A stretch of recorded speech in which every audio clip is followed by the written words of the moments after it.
Good morning, all. Hello, Jemanuel. Hello, Grumpy Alley. Les. Hello, The Goo, Eagle, Mile High. Hello, DT. The Goo, you keeping them straight. Good morning, Alma. Good to see you in the house. Hello, Miss Culver. Hello, Frank. Mo Caffeine. Always did like that one. Hello, Roland. KLJ and George. Hello, on the terrible little Barb. Kirby, thank you. That is appreciated. Ho, ho, ho, ho. You finally figured out where in the country you are. Boy, I know it's been a tough run for you. So many with tough runs. So many people losing family members. Saw the one earlier. Son just wanted to get him in his own house. Days before. Just it's crazy out there. Gina's mother just special place in hell for anybody that has suppressed a known verifiable healing technology that could have made a difference. Special place in hell. Anybody out there in the pharmaceutical industry that purposely withholds side effects, special place in hell. Trey, I appreciate you. Steve, I know. It's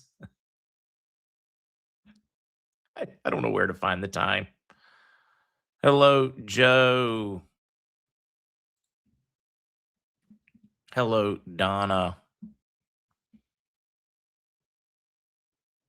Hello, Luis. I keep hearing that it's going to be exchangeable. Luis asking, does anyone know if the 2020 Boulevard? I keep being told it will be. Do I know for absolutely certain? I don't know what to tell you folks on that front. Do I consider it worth a gamble because it's so cheap to get? Yes, I do. Yeah, it's chat is just screaming. Matt was going to stop by, waiting for him to stop by real quickly. Then we will get Andy a little early, so I will go very fast on the news just to give you guys a heads up. Then at the end, we will be learning about just what tokenization. We're getting a little basic information after a crypto update out of Zester.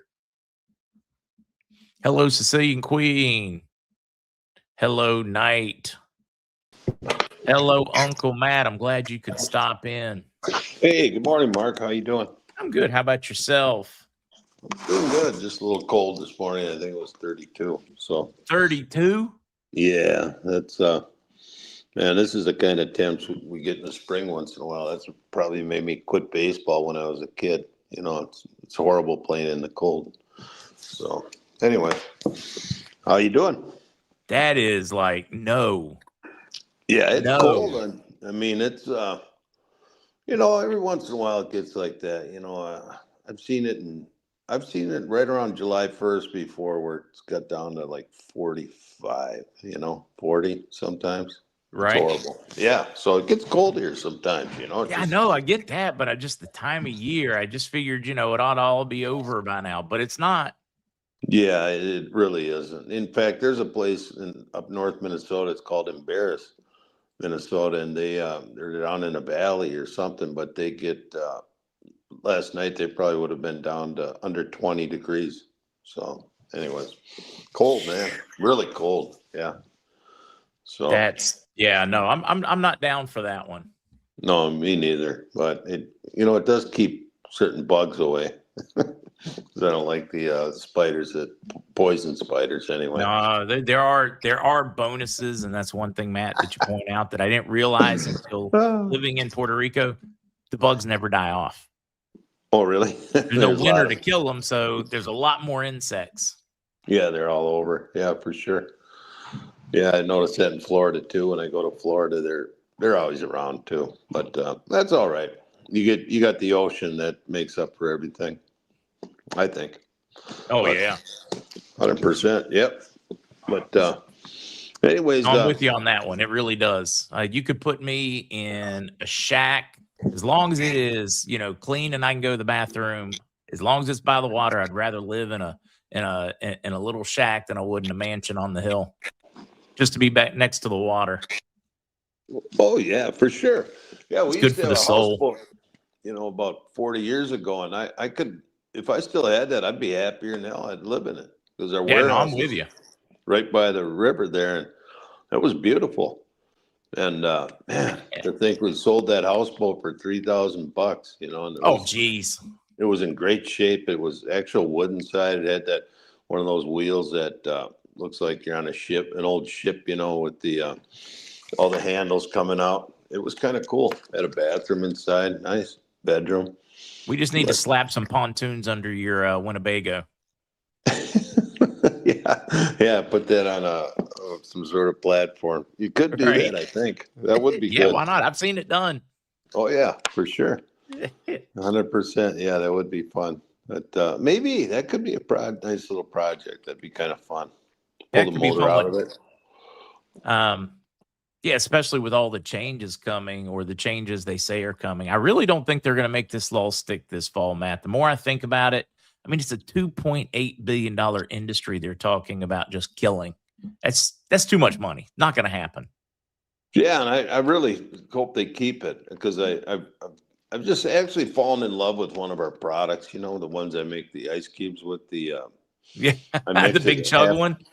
Yeah, I mix it half and half with the water. I just love it, and I just like the whole operation. You put it in the two plastic trays. I pop them out, and then they're sitting there. And everybody who's ever encountered it so far at my place here, they all like it.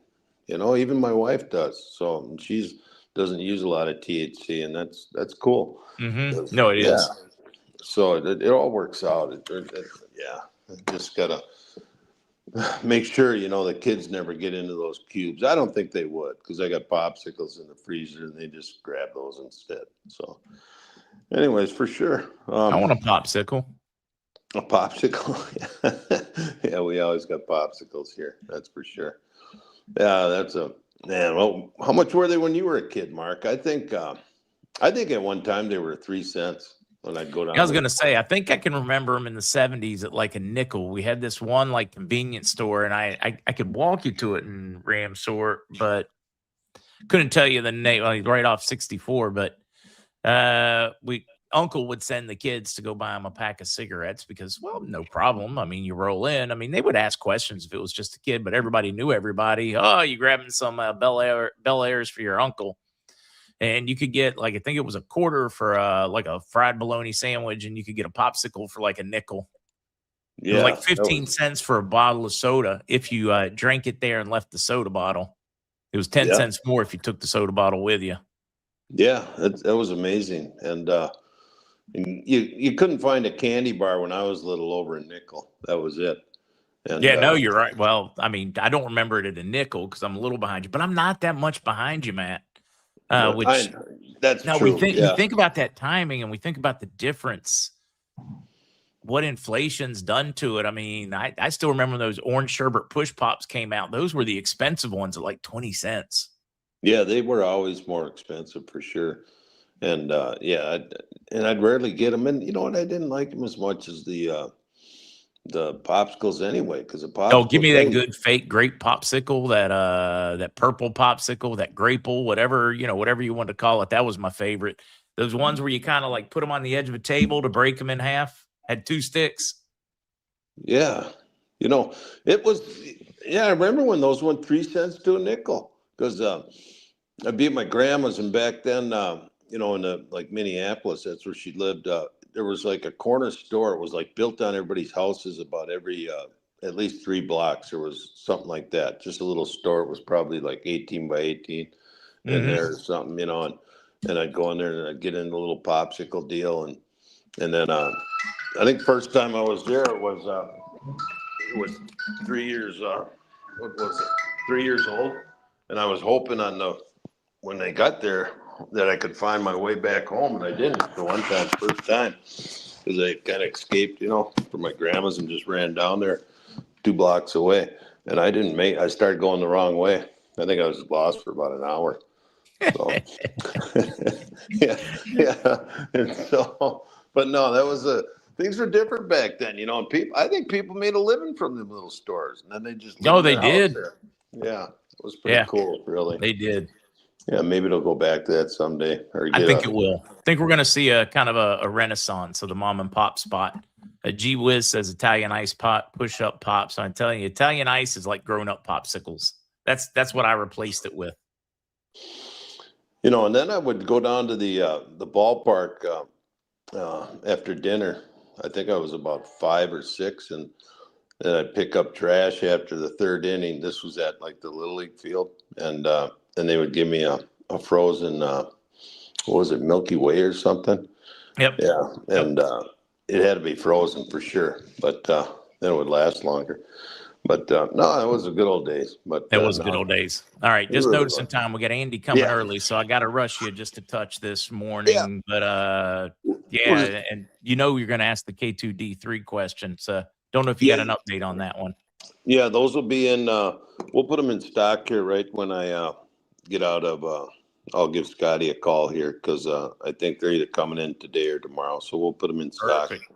Yep, and you guys, and then we'll have the. I think we got another product that was out of stock. It's coming in, those creatine gummies. I think so, but we'll see. To get in the site, you guys, you go to thecbdgurus.com. And then when you get in there, you hit wholesale, and then you get when you pop that, and then you go to MarkZ button there and hit that.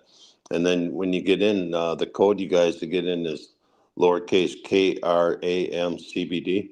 And we got many products in there, but the main thing is you can either have 22% off and MAY22. Just put that in at the end. And also with that, with that, you get the discount. And then if you get any of the products with a little bit of currency connected to them, you get to keep that too, for sure, the discount and the currency.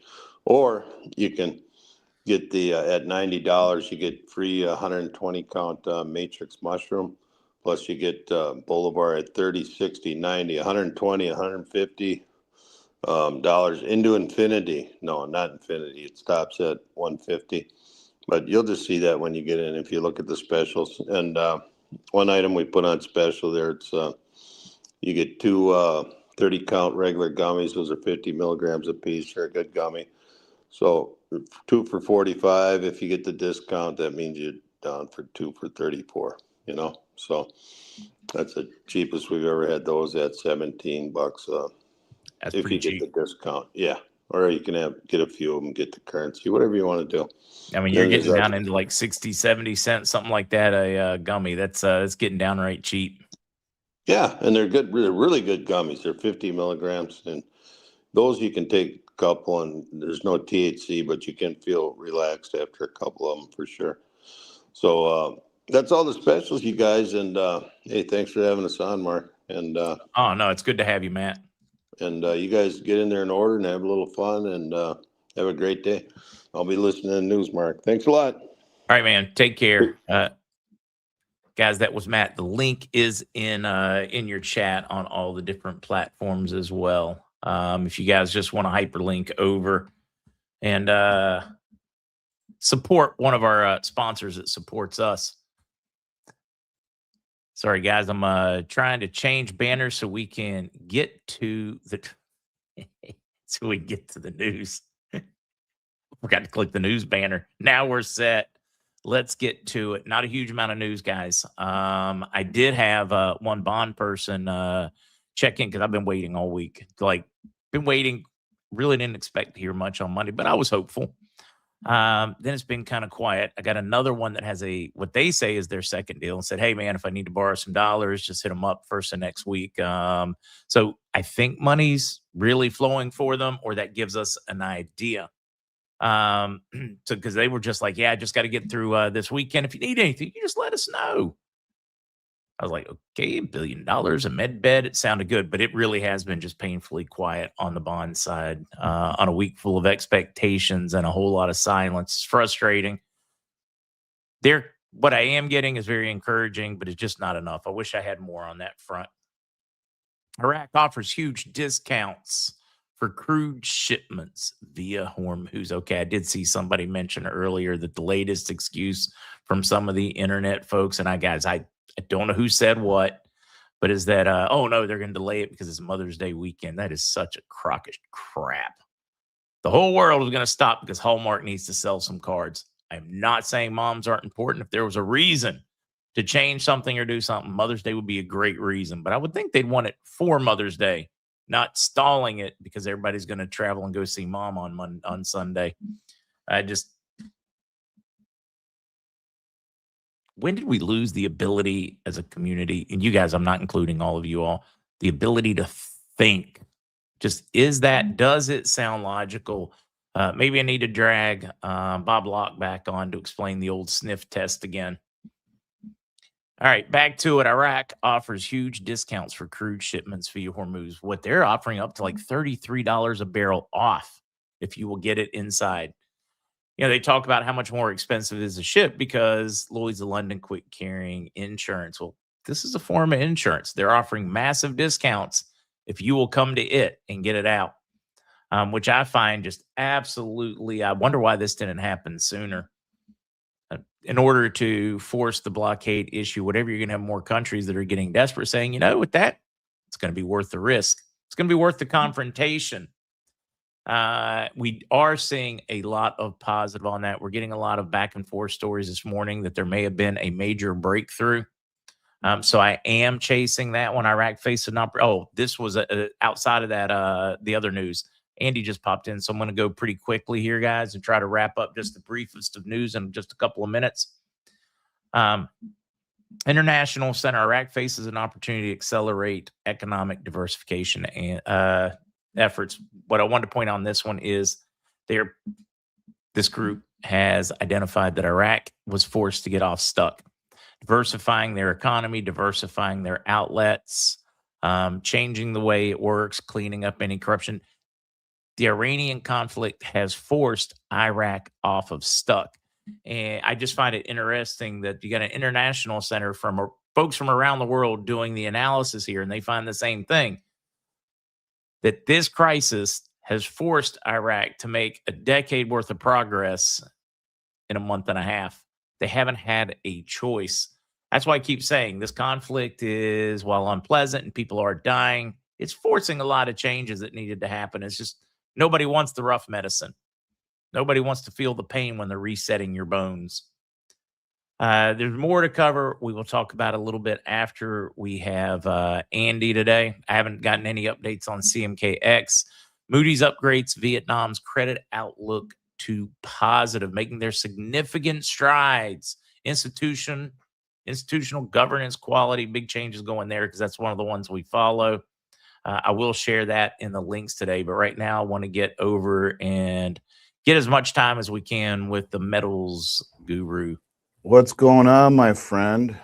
Good to see you, sir. The Dalai Lama of gold. Well, thank you for such kind words. What do you know? Let's see. What do I know for certain? Just enough to be a plumber. Gold's on right, hot's on left, crap rolls downhill, and payday's Friday. Right on. I'm certified. Probably all you need. And where's the bar, right? Right. Well, that's on the way home from work. Right on. So I figured, maybe today we would take as many questions as possible. And seeing as that I don't have a ton of time today, I got another half hour. No, we're going to maximize that time. 35 minutes. Then I'm going to go back to some other news. Refinery explosion. And I'm trying to remember where a news blip ran by. I'm going to see if I can find that. But talking about a serious cut in silver production and refining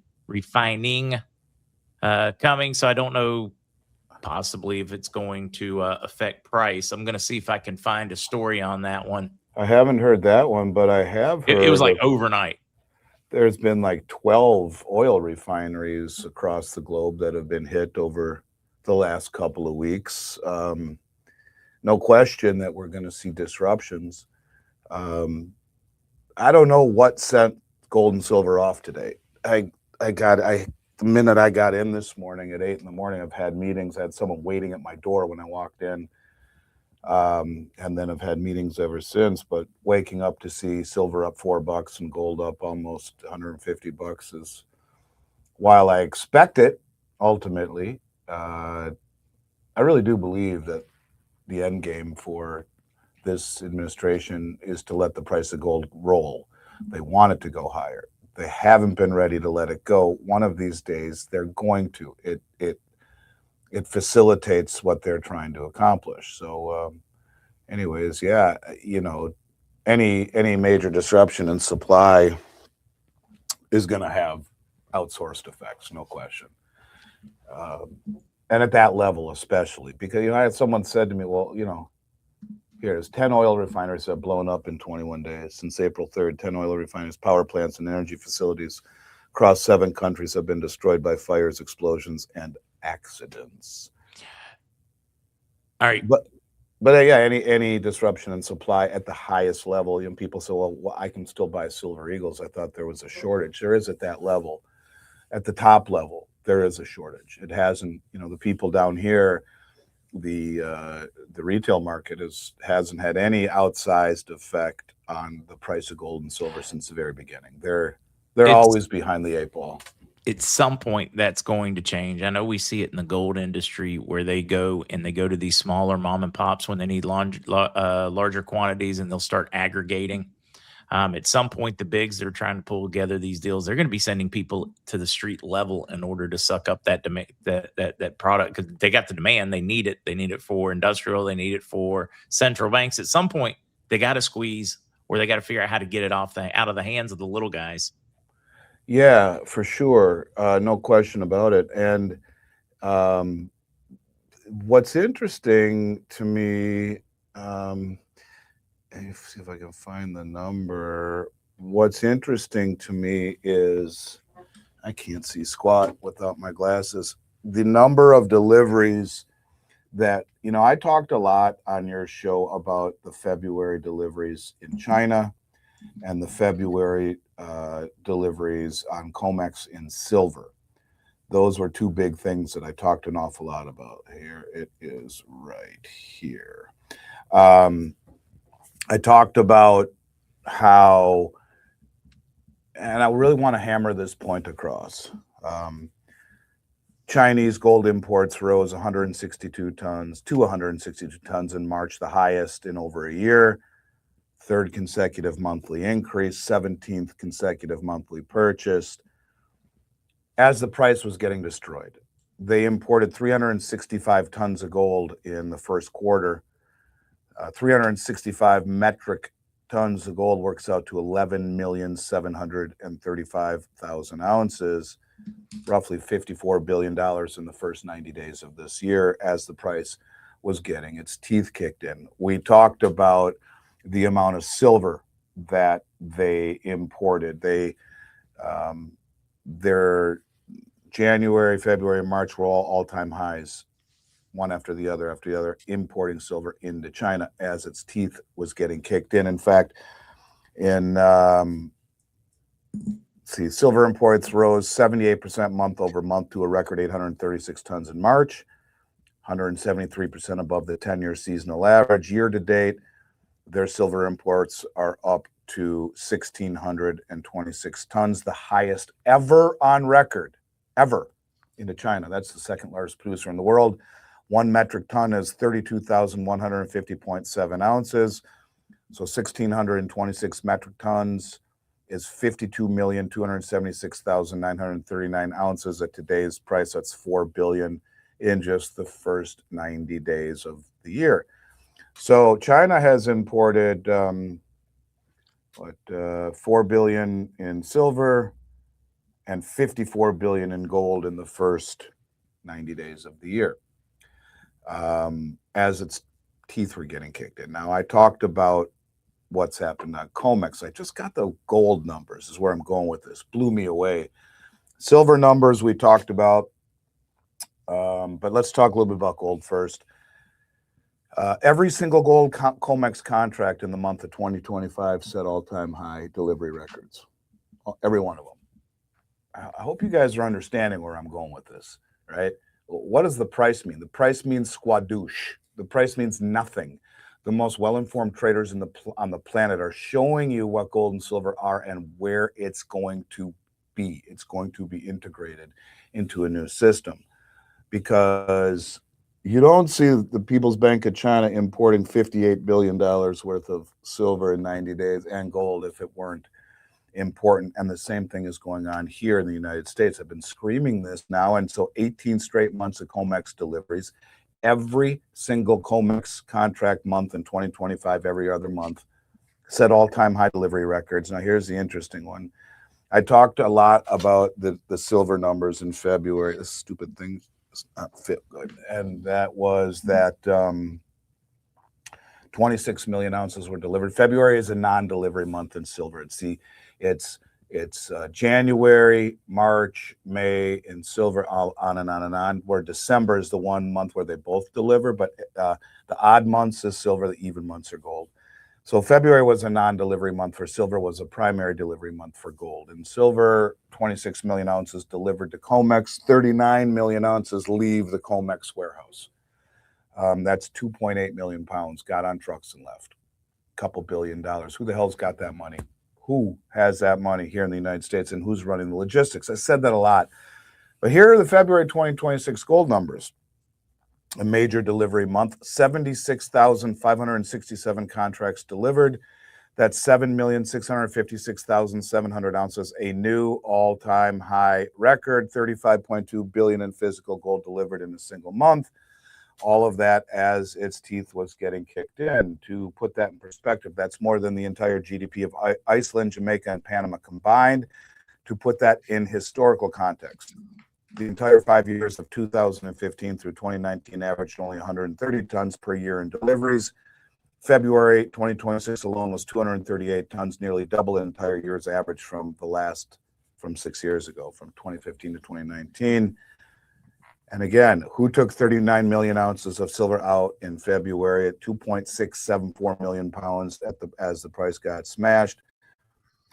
The people doing this know where the puck is going, just like Wayne Gretzky did. And that's the point I want to get across above all else. So to see a price go up like this should surprise nobody.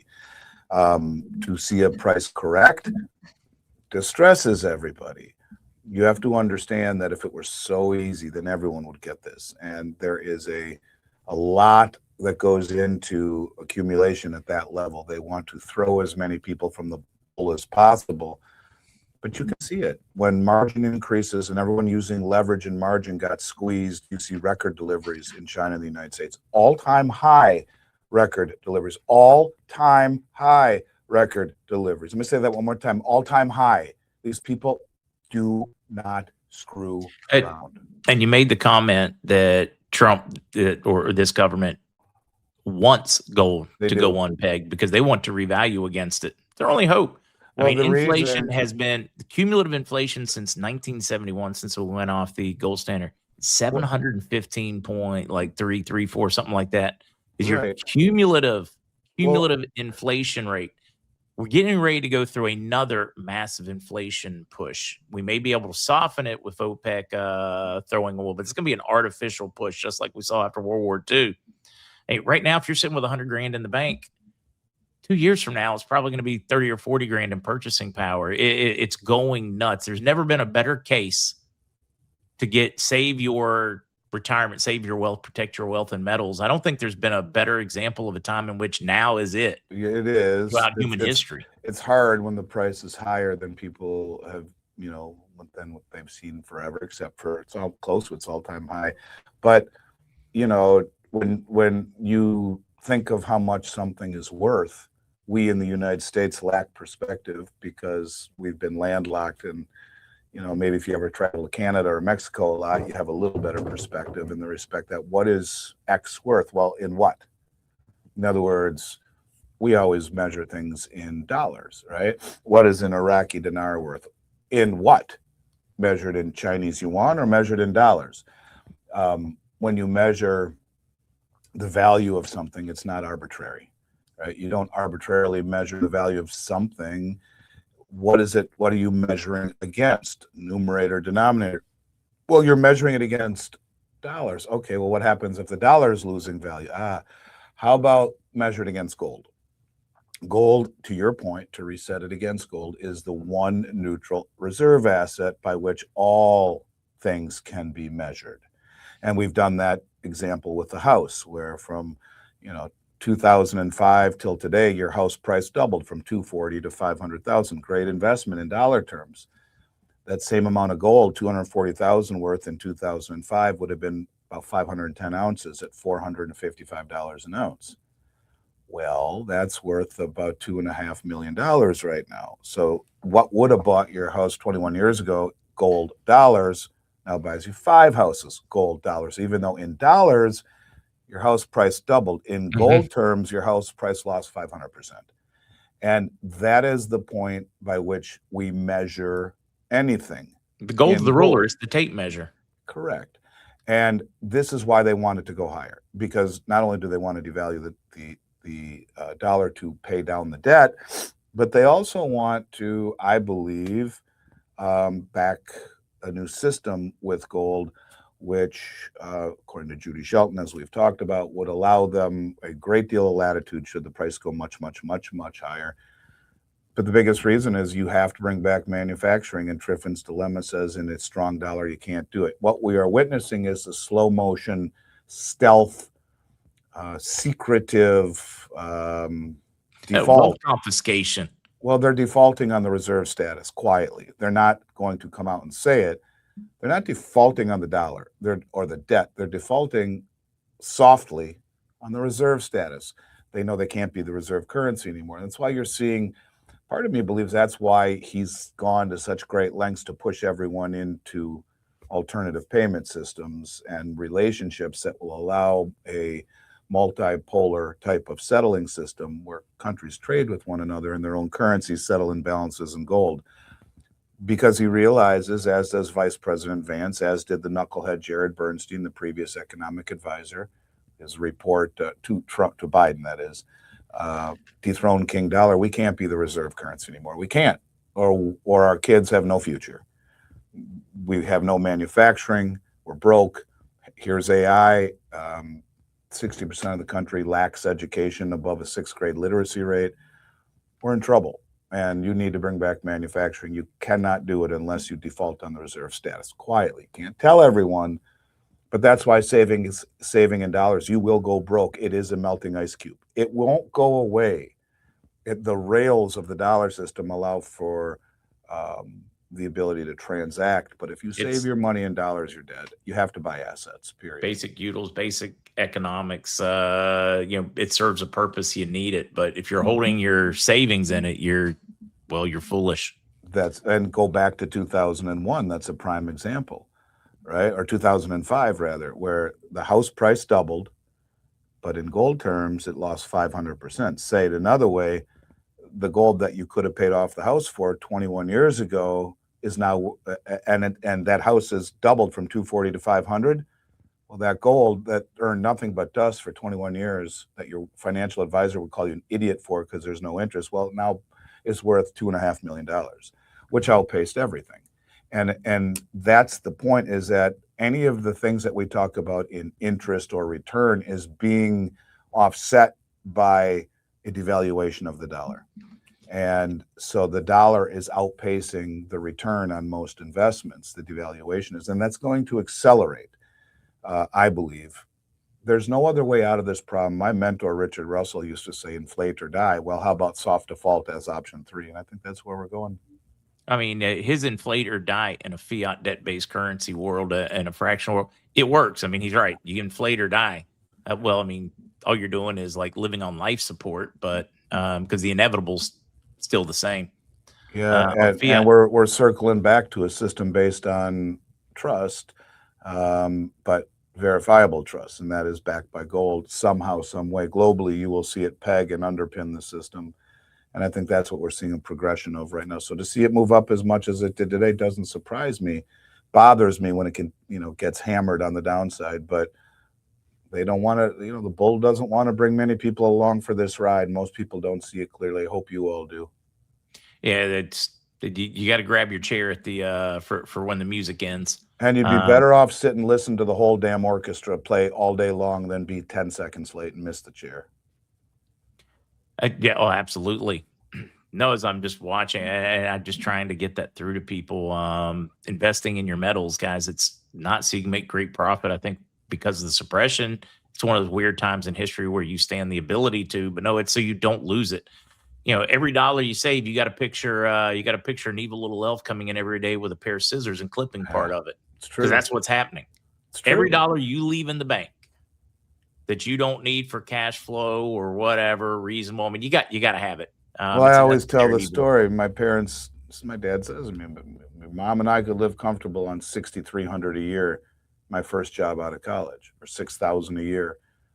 There's just no way. Well, the average salary in 1963, when they got married, $6,000 he made, was $10,000. That was his first job out of college. So, how do you live comfortably on $6,000 a year back then? Well, everything cheaper? Or did the dollar lose that much more value?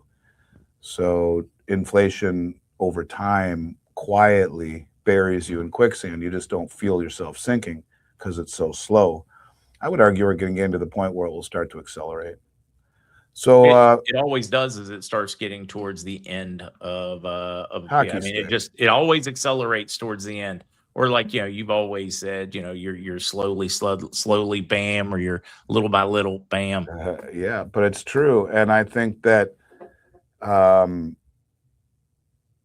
Warren Buffett said, not having faith in the money turns the country into something else. Well, I think that you could argue that there will come a point where people stop having faith, not just globally, but also here domestically.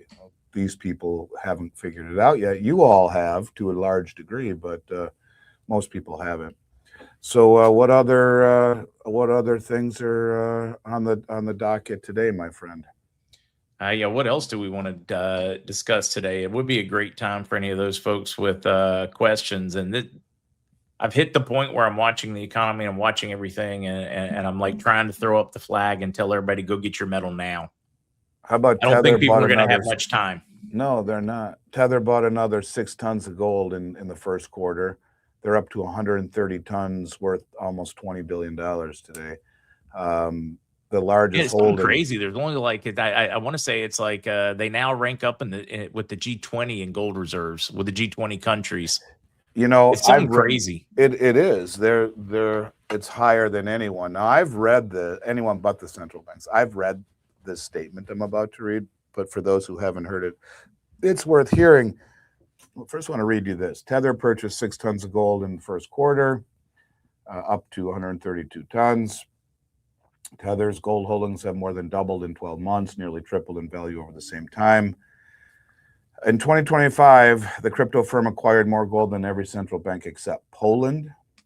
That's what I want to talk to you about in 1 second. Q1 2026, the only central banks that bought more gold were Poland, Uzbekistan, Kazakhstan, and China. Tether is competing with central banks for gold. Now, why do I think it's important to talk about Poland? Because, let's see if I can find it here. I think I can. There is a very interesting comment that the head of the Polish central bank made last year. They've been buying more gold than anyone. And I want you to really listen to this. This is from the head of a central bank, right? Who's been buying more gold than any country. They asked him last year why Poland is accumulating so much gold. He says, in these difficult times of global turmoil, now here, listen to this, and the search for a new financial order. In these difficult times of global turmoil and the search for a new financial order, number one, central bankers saying new financial order. Gold is the only safe investment for state reserves. And here's number two. Gold will retain its value even when someone cuts off the power to the global financial system, destroying traditional assets based on electronic accounting records. Let me say that one more time. Gold is the only safe investment for state reserves, and gold will retain its value even when someone cuts off the power to the global financial system, destroying traditional assets based on electronic accounting records. Of course, we do not assume this will happen, but as the saying goes, forewarned is forearmed, and the Central Bank of Poland is required to be prepared for even the most unfavorable conditions. So they asked just the other day, they asked Scott Bessent, should Americans be worried about AI hacking bank accounts? And his answer was they should. So you got AI, you got quantum computing accelerating at massive hyperspeed. You got a central banker coming out and saying what others wouldn't have the courage to say. We're looking for a new world order, and gold is the only thing that will protect you when the system blows up. Someone unplugs the power to the system based on electronic accounting records is a little disconcerting to me. So Denmark came out and said we're preparing for the the coming switch back to a gold-based reality. They're like, it's inevitable, it's happening. Yeah. Well, and I just think that these are the only things. See, these are the crumbs that if you're looking hard enough, you can see. Yeah, that's just it though. You don't have to look hard anymore. You have to actively try not to see the coming changes at this point. I mean, you really have got to be an ostrich to survive in this world. Most people in this, half of the people in this country are an ostrich. And if I were having a beer with you, I would call it something else. Oh, yeah, absolutely. But I will just simply say to you that I hope people understand that my motivation is as pure as the driven snow.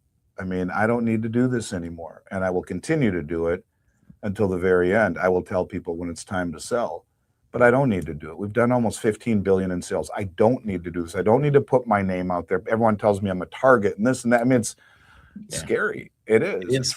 But I try and be polite and respectful about it, and I'm a patriot.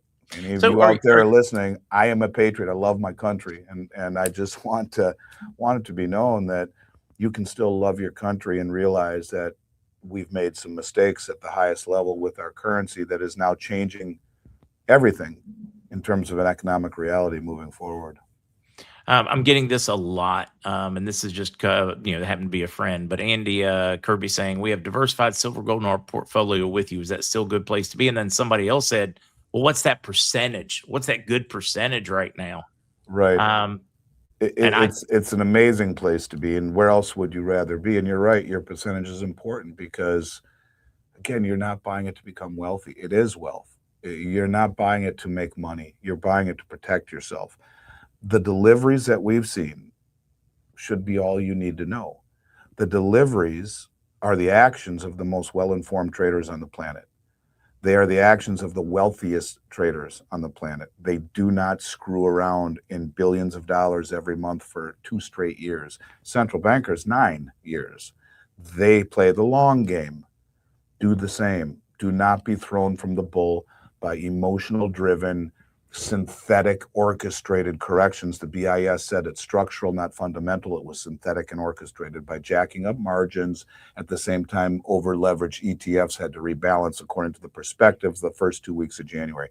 That's notorious for happening. The dumbest thing the CME group did, or maybe the smartest as far as they're concerned, was to jack margin rates up into the rebalancing of the ETFs. You're guaranteed to see a watershed event. So, yeah. Don't be thrown from the bull. Don't sell your metal. Don't look to get wealthy with it. Maybe you will, but that's not why you buy it. That's you just an added bonus. Yeah, that's right. It's the icing on the cake. Icing. Yep, it is. Yeah, the meat and potatoes is you're not losing your meal. No. The extra slice of lemon meringue is the profit. Yeah, exactly. Exactly. Not my favorite lemon meringue, my dad's, but I would go for something a little bit different. Maybe. Right, can we run with like key lime for you? Maybe I like flourless apple. chocolate. I do the apple. No, too rich and I don't like too tangy. I would go with the apple pie with cinnamon ice cream. See, you said you were American. There you go. Hot apple pie with cinnamon ice cream. My God, now I want to go watch a baseball game and shoot off some fireworks. Got to eat a hot dog too. Oh, that's for dinner. Yeah. And that's part of just there are parts of American culture that are just special. No question about it. let's hope that we get it. You know, we don't have our culture whitewashed. We get it back. And I'm a big baseball bobo. You know that I always have been my whole life. And it's that is apple pie and baseball is about as American as it gets. What does that say? Oh yeah, Andy. Now you're talking. Love hot apple pie and ice cream. Cinnamon ice cream is my favorite, 100%. Let me see if I got anything else here to talk about that is new. China and Iran have built a new way to trade without using dollars. Iran sells oil to China. Instead of paying in US dollars, China pays Iran in yuan through the Bank of Kunlun, a Chinese bank already cut off from the US dollar system because Iran cannot easily use those yuan in the Western financial system. You can turn the extra yuan into physical gold through the Shanghai Gold Exchange. So the loop looks like this. Iranian oil buys Chinese yuan, buys Shanghai gold, buys physical wealth outside the dollar system. And And it also, when they convert to yuan, it also converts to manufactured goods. I mean, which is like the company store. By China allowing them to sell some and forcing it to be in yuan that way, they're forcing Iran to shop from the company store. Yeah, and you know, China gets discounted oil. Iran gets paid in yuan. Iran uses yuan to buy gold, and gold is the escape hatch. You know, it's outside the system. So, you know, and even like for us, that's kind of important. Gold and silver is outside of the system. Yeah, well, it's huge. And, you know, when you talk about the Genius Act, which goes into effect in January, realizing that they cut off they froze 2 wallets that were tied to the IRGC and about 380 billion. We know that the stable coins have KYC, KYT, and AML, know your customer, know your transaction, and anti-money laundering. They know who you are, what you're buying, and where you got your money. But they have the ability, as we see through the Clarity Act, and as what they've done here, Tether did, they froze these 2 accounts at the smart contract level, meaning the tokens inside these wallets are dead in the water. They can't be moved. So that is digital surveillance. This is not a central bank digital currency, but if the holder of the stable coins, the issuer, can freeze you at the smart contract level where you can't even leave, even if you do leave, they're blackballed, no one will trade with them. It's frightening. This is the digital surveillance state. You add into a digital money with a digital ID with cameras everywhere, with that thing we talked about with the cars last week, the new thing that goes into effect in 2027. Oh, they just, the kill switch. Yeah, I mean, it's everywhere. That's one of the benefits of having assets outside the matrix, outside the physical grid. And I think it's only going to get worse. Do you have a couple more minutes? I do. I got 7 minutes. All right. I may totally screw this one up. Catherine Austin, is it Fitz or Fritz? Fitz. She's painting a very scary picture for a lot of people out there. And while I think she may be a little too Chicken Little, she's not far off. I think she needs to be taken very seriously right now, what she's saying. But a lot of people are like, oh my God, yeah, but we're expecting these mythical, magical whiteheads, these people to come to our rescue. So how do you protect from both? How do you protect yourself, like Catherine Austin is telling us how bad it could get? If it doesn't, we're still looking at a reset. We're still looking at more valuable metals. And that's one thing that I just keep coming back to. Even if you think she's extreme, the metals still make sense. No matter whose argument you're listening to, the metals still make sense. I had lunch with her when she was in town a few weeks ago. We talked for a while. I drove her to her appointment. I mean, I was with her for almost 3 hours. And in essence, I can tell you that she holds very little in the way of currency, just enough to pay her bills. She holds everything in assets. And if you look, the wealthy, sophisticated people have massive amounts of assets, which feed you. Liabilities, which is $1, eat you. She's smart. She gets it. It's not just gold and silver, whatever you consider to be assets. Some are more liquid than others, but that is what you would hold in a system like this. And this is what you would expect to see in an environment of increased inflation, where asset prices go much higher. It's the Cantillon effect. those closest to the money are able to take that money, buy assets, and as the money continues to lose value, as it trickles down to the people who get the money last, it comes in the form of much higher inflation, whereas the people who got it first and put it into assets, their asset prices go way up. And you can see that if you look closely enough. It's pretty easy to see. That's what she does. She embodies the Cantillon effect. Do not hold more in dollars than you need to pay expenses. Keep the rest in assets. Now, you have to balance that with liquidity too. So, but trade-offs. Yeah, there is a trade-off. And that, to me, that trade-off is something like a glint or something along those lines. That's kind of my trade-off. It's not purely in one, purely in the other. It is absolutely with a foot on both sides of it. I would love to have Catherine on to focus on how do we live in a parallel economy now? In other words, what can we do now?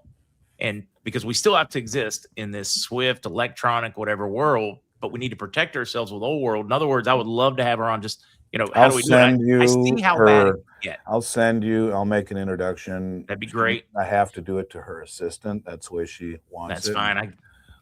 Someday I probably need to do that myself. Yeah, no, she's someone very worthwhile having on, like way worthwhile. The first video I did with her is already like at 500,000 views. She's got a big following and she's very smart. She's credible. She's well-meaning. She's not full of crap. Yeah, she sees how ugly it can go, and she's been on the inside of the belly of the beast. She has. She has seen first. She was the head of Housing Urban Development and got into some big tussles with the government. So yeah, she's an interesting lady for sure. All right, Andy, I know I've kept you. I'm just glad to get you this morning. It was good to have you in here. And for folks, I even put a link in today's description, which is unusual for me, for Miles Franklin. And I even put in the email info@milesfranklin.com. I'm not a financial advisor, any of those things, but there's never been a time that hadn't screamed. At least I think everybody with any kind of savings owes it to themselves to at least think about it or send the email or make the call. I love you for saying that. And I've come on your show a couple This is the first times. time I've made just a blatant, hey, guys, you really should be calling Andy. Well, I love you for that, dude. Because, as I'm looking at the funding, I'm looking at the oil, the restrictions, what it means to the petrodollar. Have you if ever I could heard do me it with come any on kind and of just- efficiency, I would sell every piece of real estate I have right now and buy gold and silver. Yeah, well, it's not a bad idea. Have you ever heard me come on and just blatantly, try and sell stuff? I never do and never will. It's not the what that matters. The what's the fun part. It's like coming to grips with buying a new car. Damn it, I got to spend all that money. But the what, the make, the model, that's the fun part, the easy part. The hard part is the why. And, whether you work with Miles Franklin, hopefully, or another company, buying metal is important right now. The why is everything. And that's what I try and convey, right, wrong, or indifferent. But I've always appreciated our friendship and your willingness to have me on every week. And I come with great sincerity and put myself out there because I believe in it very, very, very much. And I'll continue to do so. I love coming on the show. I have gotten busier over the years, so it's not as easy. Gotten tougher enough. But I will continue to be here. And then, the golf league that I play in the summer, it ends. It's on Thursdays, my normal day. Mm-hmm. That ends in July. So then I'll be back unabated moving forward. But until then, Mark, much respect. Keep doing what you're doing, everyone out there. Stay well. And the reason I focus so much today on deliveries is because that's all that matters. Nothing else matters. The people who are standing for delivery know where the puck is going. Please remember that. Stop listening to noise and watch what they're doing. What is the action? Action is everything. I must go. All right. But I wish you and everyone else out there very well. I am off tomorrow to the second of my 3 children are graduating college. Awesome. So I got one left in the hopper, who's only going to be a sophomore.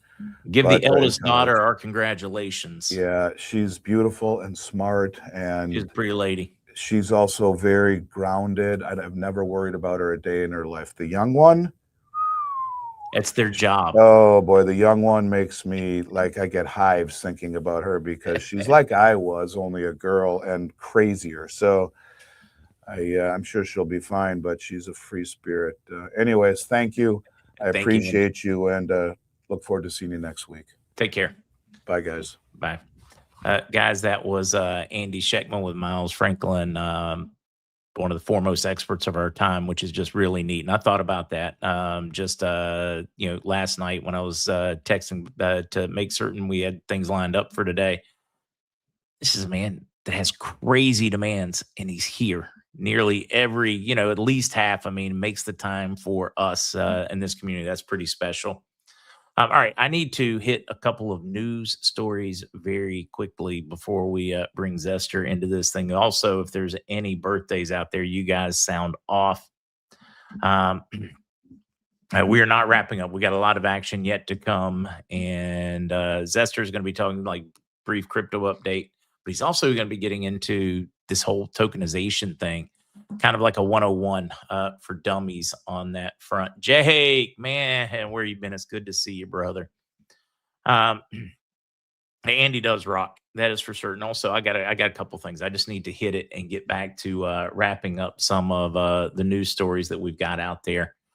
We wrapped pretty close to the whole Vietnam thing. We are looking at U.S. proposes a UN Security Council resolution to reopen the Strait of Hormuz. There's a chance that Russia and China could block it, although with the incoming meetings with China's been leaning on Iran very hard to make a settlement because they're getting ready to have some very important trade meetings, and it's devastating China's economy with the U.S. and its take on terror. So China really wants things to go well in this upcoming meeting. And right now, one of the biggest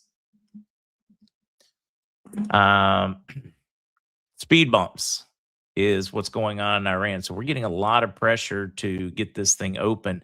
There's a good possibility that we could see a UN resolution, which to me, come on, but to the world, those optics are very important on that UN resolution.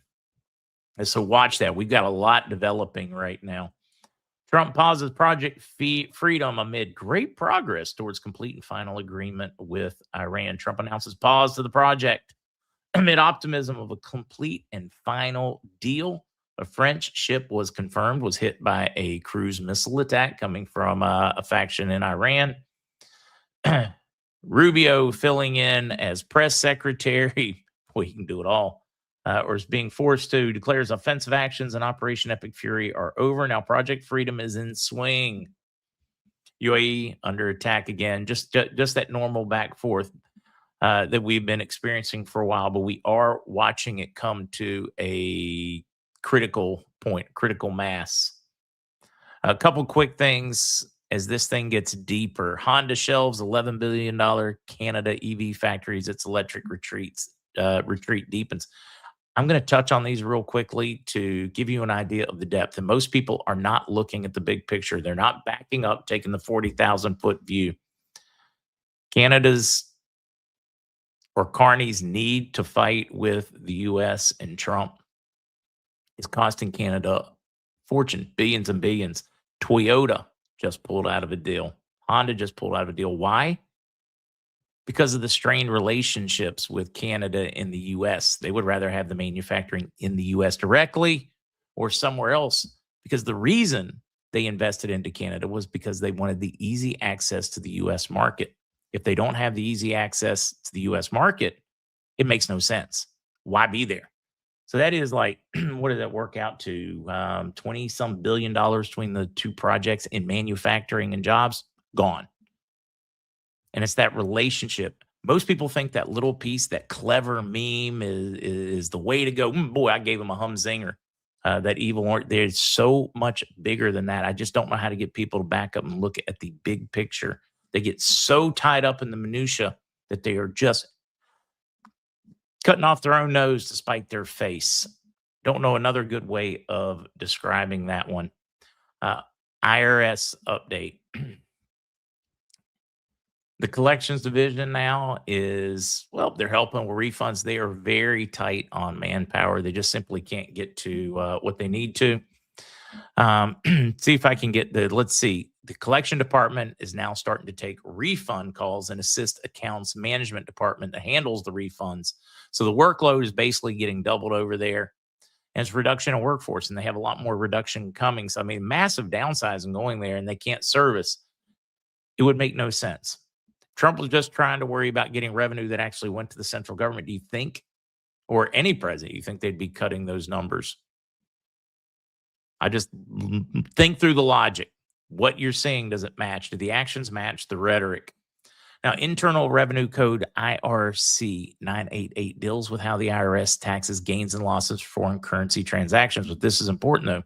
Foreign currency exchange rate happens when you deal in a foreign currency. Is this your job? Are you buying and selling it to make money? Is this your job? Then if it is, did you buy it just to repay a loan? In other words, I needed to go, I made a loan to somebody and they insist that it gets repaid. That's commercial transaction. Then they get to charge you on any gain. So there are a lot of interesting pieces in this, and it's been interpreted a couple of different ways. Maybe we're going back to that initial where people said, no, I'm here to exchange. I'm not here to collect my winnings, meaning you're just exchanging a foreign currency for another currency. So this one's interesting, but let's say you receive 1,000 pounds, but a pound's worth $1.10. So you theoretically make $100 kind of thing. If you do it for a business, taxable. So this one is a really interesting one. And I don't have all the answers, guys. I just want to throw it out there so you can have somewhat informed discussions. Maybe you guys are going to learn more. But if you do have a gain and they consider it commercial, then you would be taxed at just a normal tax rate. Loss, fully deductible against ordinary income. There's a lot to track on that one. I'm going to start paying more attention to the possible tax implications. Wait, Ted Turner passed away? Ted Turner, wow. It's like day and time, all of them coming around. Susan, exactly what I need, a 101 for dummies. Yeah, I need to get better. There's a lot of things I need to change, and I'm going to be changing a lot, from not allowing advertisers to dictate how you run a program, what you can and can't do. The advertising agent, they tie you up in contracts, things like that make no sense. It's time to make some more changes. One Sunshine, Miles Franklin. It's in your description of the video you are watching right now. If you just scroll to the bottom of your video right there, it is there. That link is right there. You can't miss it. Also, my link tree, so you can find anybody and everybody else. If you're watching on Rumble or YouTube, all the links are in the description of the video that you need. Robert, Frank said yesterday, an unprecedented move. The Gazette's releasing exchange rate framework, monetary directives. No, they've never done that. And in the Gazette, they're telling you how they can change the rate. They're telling you about how some of the mechanism. No, there are a lot of chatter going on in Iraq right now, where if you, maybe chatter is not the right word, kind of like what I was talking with Andy. If you look at the actual actions and progress, they're showing their willingness to make a major rate change right now. So it's, man, is it interesting. Interesting date and time. Okay, wanted to cover that one, covered that one. That is enough of the news. Did we see any birthdays roll through, or does my voice get the break today?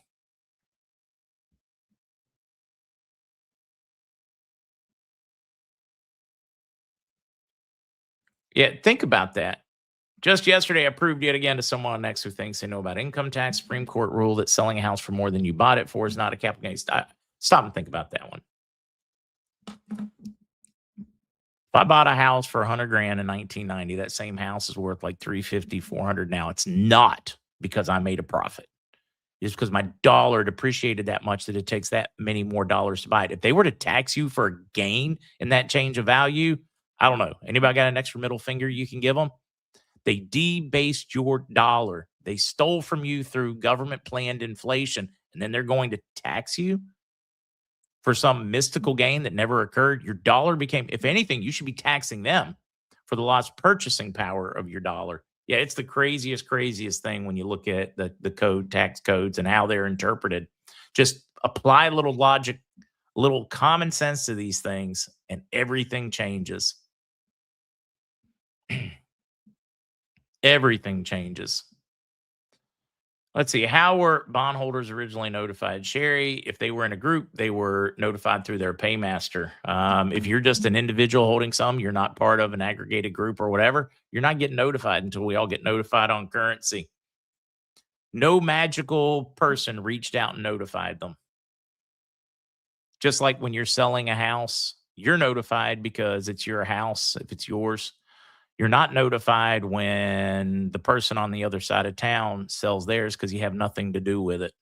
I mean, you might still own a house, but you're not part of that deal, so you're not going to get notified. Hopefully that broke it down in a really like street level way of looking at it. Susie's birthday was yesterday too. I'm still not. Oh, Athena and Heather. Happy birthday, Brett. Good to see you in the house. New Envy's birthday was on Sunday, or is coming up this Sunday. So they tell me it's your birthday. Well, happy birthday, darling. May you live, may you love, may all your dreams come true. Happy birthday, happy birthday, happy birthday to you. To all those celebrating, let it shine. Autocorrect. I tell you, it is proof that AI is cognizant, in my opinion, because it loves messing with you. Come on. It knows what you're saying. You say it all the time, and then it changes it to mess with you, man. Come on. That's my opinion. What do you think? I think AI has a twisted sense of humor. Oh, the weird thing with autocorrect is that it seems to be getting worse at its job. And it was never great. It was never perfect, but it does seem to have gotten worse at it. It's there's no logical reason for it to get this bad other than it happening on purpose. Well, if there's anything in the world right now, if you can plug AI into it, companies are plugging AI into it. Yeah. All right. So Speaking of which, possibility. Coinbase, yesterday or day before announcing a 14% reduction in workforce, like 7,000 jobs or whatever, because, well, it's AI. We don't need you. I just get a kick out of all these people that are like, man, I'm going to go work at these companies and these AI companies. And then the AI works them completely out of their job. I mean, the changes are going to happen anyways. What they've been pulling on everybody in the economy, though. That's why everybody started getting forced to come back to the workplace. Mm-hmm. Because it was a huge win for companies to cut that massive expense. It was a win. Every company was announcing that, hey, we're never going back. And then AI started to pick up. And then every company, for some reason, wanted all their employees to come back to the office. Yeah, to train their AI. It was to train the AI. That was why it suddenly made sense for the company to start spending that money again because, well, they needed you in the office in order to train those AIs. Because they're working on modules for every different part of the company. It's the training your replacement type experience in the workforce where they hire the young new guy and for a quarter of what they're paying you, and then they say, hey, you just train him. We're expanding, and then as soon as you get him trained up, for some reason we're downsizing. Yeah, no, it's one thing if you're replacing yourself. It's like one thing if you've been, company president for so many years, you're getting close to retirement. They bring you your replacement, you train them. You've been on the factory floor for 20 years, a machinist, and they're bringing you a new guy to train to take your job, or somebody's going to be promoted to take it. That's totally different. Mm-hmm. Totally different. But what they're doing now is, but it's progress, and that's what I keep trying to tell people. The folks that fought the modernization of the assembly lines, ultimately they lost, and they're going to lose every time. They're going to lose. They may be able to hang on to it and twist it for a while. Their union might be able to fight putting in the robot or the unit, so it cuts your jobs from needing 20 people to one person, like what you experience in the Coca-Cola factories. Mm-hmm. It's inevitable. You just got to figure out what side you're going to be on. You're welcome to try to get in the way and fight it until the very bitter end. Yeah. It's just a foolish waste of your time and effort, but you're welcome to do it.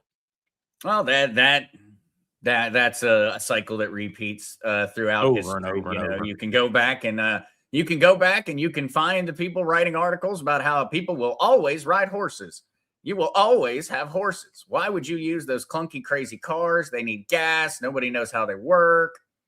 And then you can go look at the photos It was like a on Times 1910 New Square York in and a 1920 New York. 1911, we've got one car driving down the road. All All other horses. are horses. And then 1922, about 10, 11 years after that, there's only There's like one horse in on all there. cars.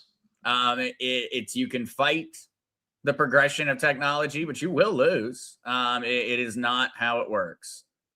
It's just not how it works. So yeah, it is. It's one where you've got to embrace it, or you've got to decide and make that decision about how much of your life you're going to change in order to avoid it. Yeah, I don't know. Maybe going Amish is the way to go.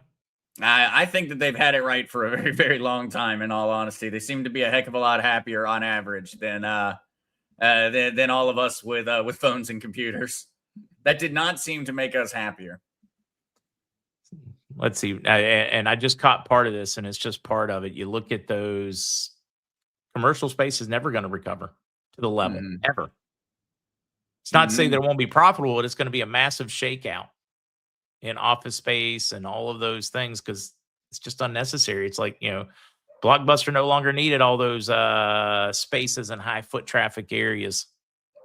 And we no longer needed the horse manufacturing stables in all the capacity. major cities. We needed the auto repair shop. We need manufacturing capacity, but office space, I don't see where that, unless they're converting it over to data centers. That is the new office converting it space. over to something that's going to be useful in the future economy. And I know people are fighting the data centers, and I get it. There needs to be a better thought plan on that one, but they're inevitable. They're coming. I feel like that's something that I regularly get into, where I've accepted it and essentially accepted where things are progressing to such a degree that it often sounds like I am supporting them. Yeah, But in all exactly. honesty, A lot of I'm people are like, not. why are you saying that? Why are you saying that? Because whether I like it or It's not, true. it's true. I'm not saying it because I Yeah. like it. I'm not saying it because I chose it. If I got a vote and everything went through Zester one time, there'd be a lot of crap in this world that was different. A lot of But crap that was different. I don't. And so unfortunately, I take the mindset of, either hop on or get out of the way because we just don't have a choice, unfortunately. Now, I know today's conversation wasn't supposed to even be AI. Amber here was excited about your Crypto 101 last week, but Dwayne over here, any suggestions for a good, like if you were a beginner and knew nothing about AI, what would you start with? If I really didn't know anything and I was just getting started with it, ChatGPT is probably the most approachable.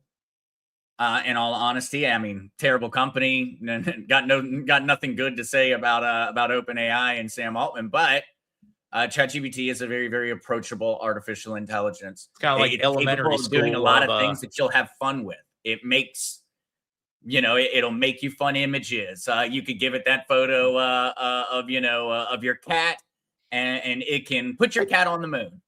You can get vacation ideas for your grandkids. You can say, hey, Yeah. I'm going to have them for 7 days. What are the best spots to take them to within a 50-mile driving radius, whatever. I mean, there's some pretty cool stuff. You've still got to think, but yeah, it could go through and help you organize your life, get on a better diet. It could start answering those emails, for you or writing it all out. You could learn something with it. You can go in and say, hey, I want to learn about cryptocurrency.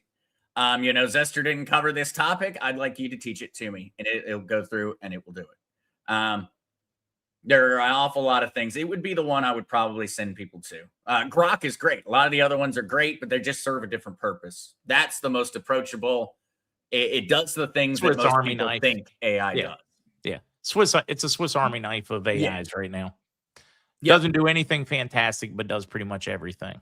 Yep. Yeah, no. Absolutely. When you start getting into more advanced, there's niche things. There's, Suno.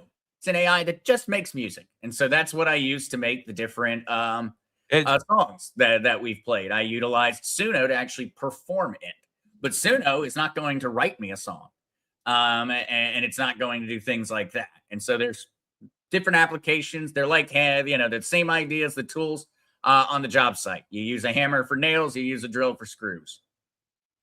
Let it shine. I love this one. It's wonderful for breaking down medical reports in layman terms. You can quite literally take a picture of a medical report and say, hey, would you explain this to me like I'm a high school graduate? Would you explain it to me like you would to a 5-year-old? It will change it, break it down. It is really good at that. It was just like the but always remember check. The SAVE Act. One politician finally did that in a thread, said, hey, Grok, would you try to explain to this person as if they were a 5-year-old? Meaning it to be funny, but when they broke it down and to explain it like it was a 5-year-old, it was perfectly, it took all of a sentence or two. Yeah. It's got some great functions, and it's also got some terrifying functions. But it's not going to change that it's here. Yeah. And it's going to absolutely rot the brain. Rail against your data centers, but you're going to have to accept they're going to get built. Now, what you can do is help push them to areas that make more sense. Yep. Areas that have plenty of water, areas where it's not going to cut your infrastructure, areas where they can develop individual infrastructure. You're not going to stop these things from happening. Your best bet is to accept that and figure out how to funnel it so it's less intrusive. Yeah. But no, there's tons of things it's not going to touch. The trades are going to be fine. But guess what? Your project manager on that job site, it's going to be an artificial intelligence. Or it's going to be a guy using it. There's still going to be places that it can't reach or it can't touch. But even there, it's still going to be influencing it. And even then, it's inevitability that it's going to be able to touch it. Yeah. Yeah. No, at this point, we just found out that robots are a heck of a lot harder than AI. But don't worry, that doesn't mean that they're not still working on those robots. They're coming next. And they've made some serious improvements on the capabilities. Compliments of that whole AI thing. Compliments of. Clint, there's a good question. How do I tokenize my personal gold and silver holdings and become a lender to make interest like banks do? Now I'm going to let you rip. I'm going to be here in the background. Well, that is a great segue. Great segue. Yeah. No, Clint Van Weld, that is an excellent segue into today's topic, because that's what we're going to talk about. We're going to talk about tokenization, because I regularly, when I'm on here or I'm answering a question, I'll throw out all these things. We're going to tokenize debt. We're going to tokenize this. But I haven't gone into a real deep look at what tokenization is so that people can understand it and be ready for it as it starts to roll out. And so let's actually jump straight into that one today. Let me get my screen up here. And of course, just before we do jump into the deep dive on tokenization, just a minor update for everyone. Bitcoin sitting above 81,000 at the moment. XRP sitting at $1.42. A lot of this on account of, well, institutional money continues to pour in. Nearly $1.999 billion flowed into Bitcoin ETFs in the past 2 days. All of that coming from institutional sources. They continue to buy, they continue to accumulate, while we as retail very much sit on the sidelines. And then, of course, I'm so tired of talking about it, but it is that important. And so, of course, here's our Crypto Clarity Act update. A compromise claims to have been found on that subject. This is very good news, considering the Senate markup is set for the 11th of this month. So just 5 days from now, we're looking at potentially getting through one of the major hurdles on getting the Crypto Clarity Act over to Trump's desk. I will say on all of this, though, it is very, very scary, because we're not getting enough information about what these compromises are. And so I remain somewhat hesitant, positive about, positive news that we're moving forward. But what exactly are we moving forward towards at this point in time? They have not told us. And so with that news, though, that the Clarity Act seems to be speeding up a little bit, we saw a massive jump in a lot of cryptocurrencies and cryptocurrency related stocks. Circle up 20%. They are the provider of USDC, the stable coin, as well as Coinbase, seeing a pretty massive increase. But to kind of even more so segue right into the topic of the day, what we're also seeing is we're seeing everybody coming out from major institutions to crypto companies talking about the fact that they plan on putting trillions of dollars onto blockchains through tokenization immediately. Morgan Stanley is betting big on it. They're planning on trillions of dollars making its way on chain just this year in 2026. They are releasing their own decentralized wallet. They are releasing tokenization platforms. They are releasing trading platforms. They are full on all the way in. Morgan Stanley is essentially turning into a cryptocurrency company. And the reason behind that is because the entire world's economy is going to be tokenized.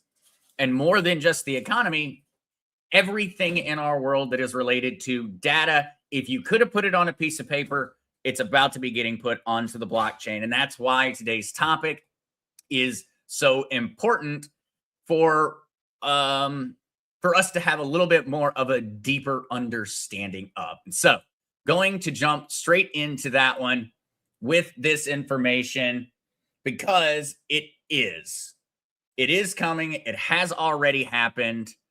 And essentially what we already have occurring is everything. And this is where I wanted to show people and wanted to talk about this because I think regularly folks look at tokenization and we think a lot about money.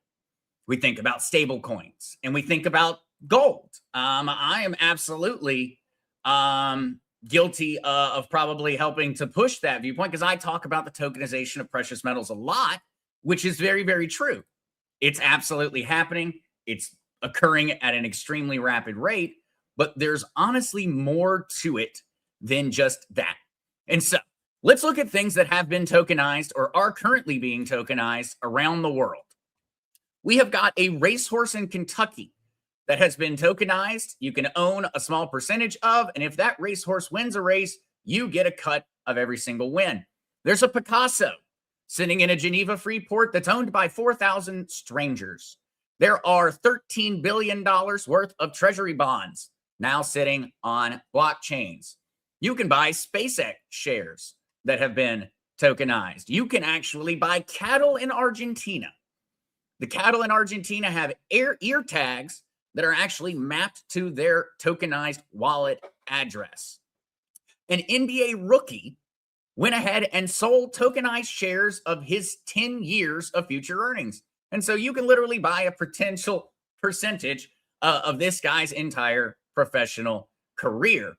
And then, of course, look at stablecoins. We see hundreds and hundreds of billions of dollars flowing in. We've seen a 267% increase so far in just the year of 2026 in the stablecoin markets.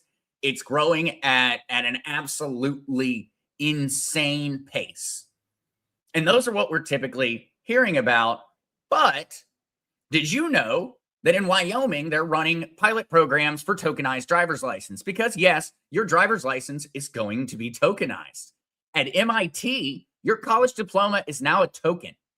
And that means that you could verify your college diploma from MIT anywhere around the planet at literally a moment's notice. 2 seconds, verified, that guy graduated from MIT. You could even probably see his grades and etc.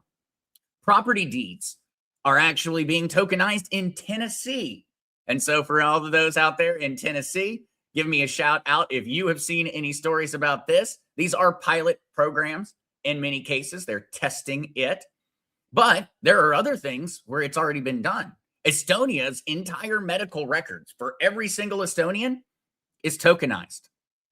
Voting records, yes, blockchain voting is going to happen, at least if we want to have free and fair elections and we do it right, it's going to be blockchain based. And so they've already been tested also.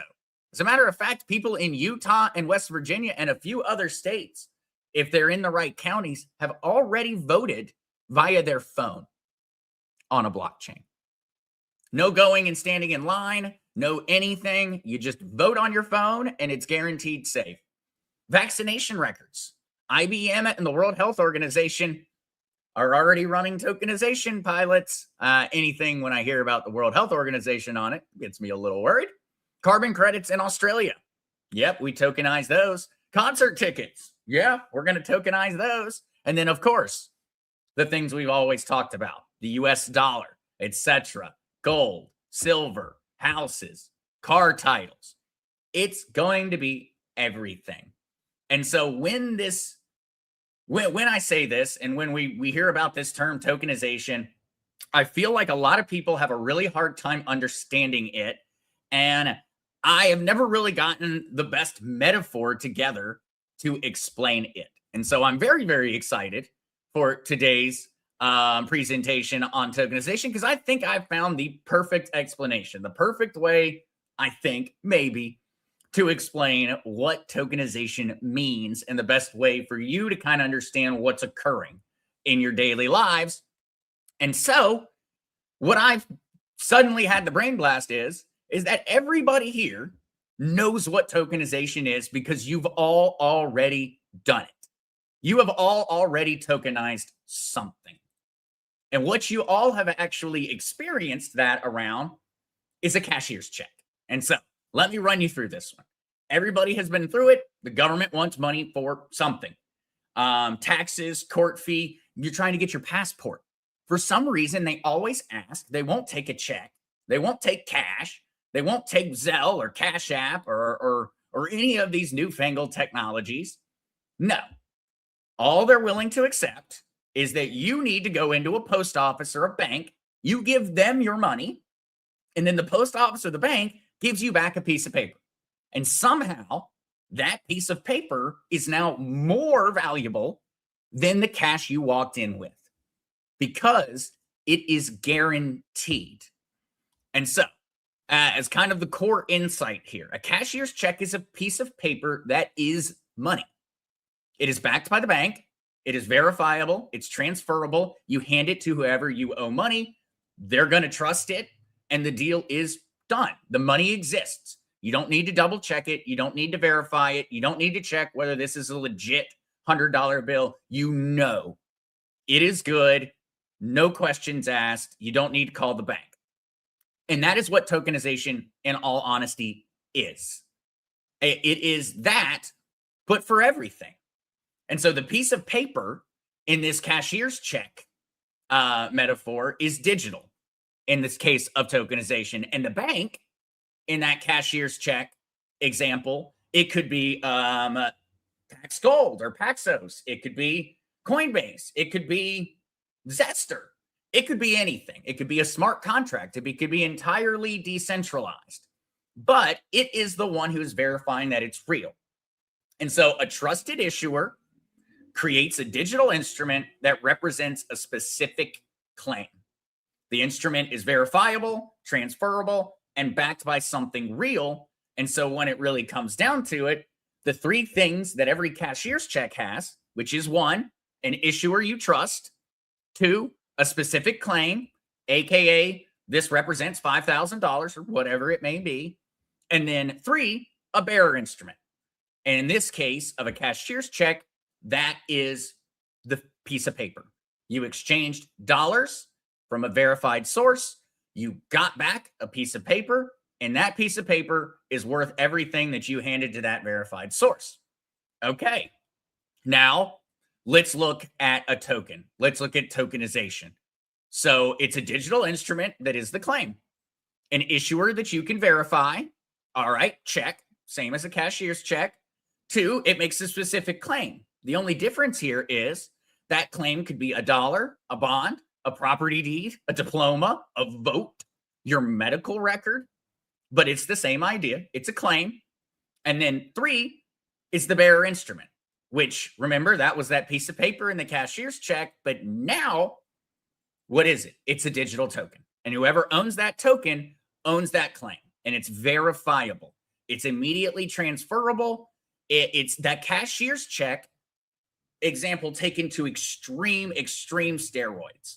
Now, imagine if that same verifiable piece of paper, that cashier's check, could be sent anywhere around the world and could be used for anything, not just dollars or money. And so, what we have seen throughout this process is we've seen essentially tokenization begin to touch every aspect of our lives. Right now, it's very, very minor. People aren't really noticing it. A lot of the programs are being rolled out slowly. We're seeing pilots. We're seeing them essentially testing the engine on all of this. But the first one that we've seen the most is really money. It's already happened on that one. Stable coins are tokenized dollars. We go back to this exact thing. How did that dollar go from being a physical dollar to being a stable coin?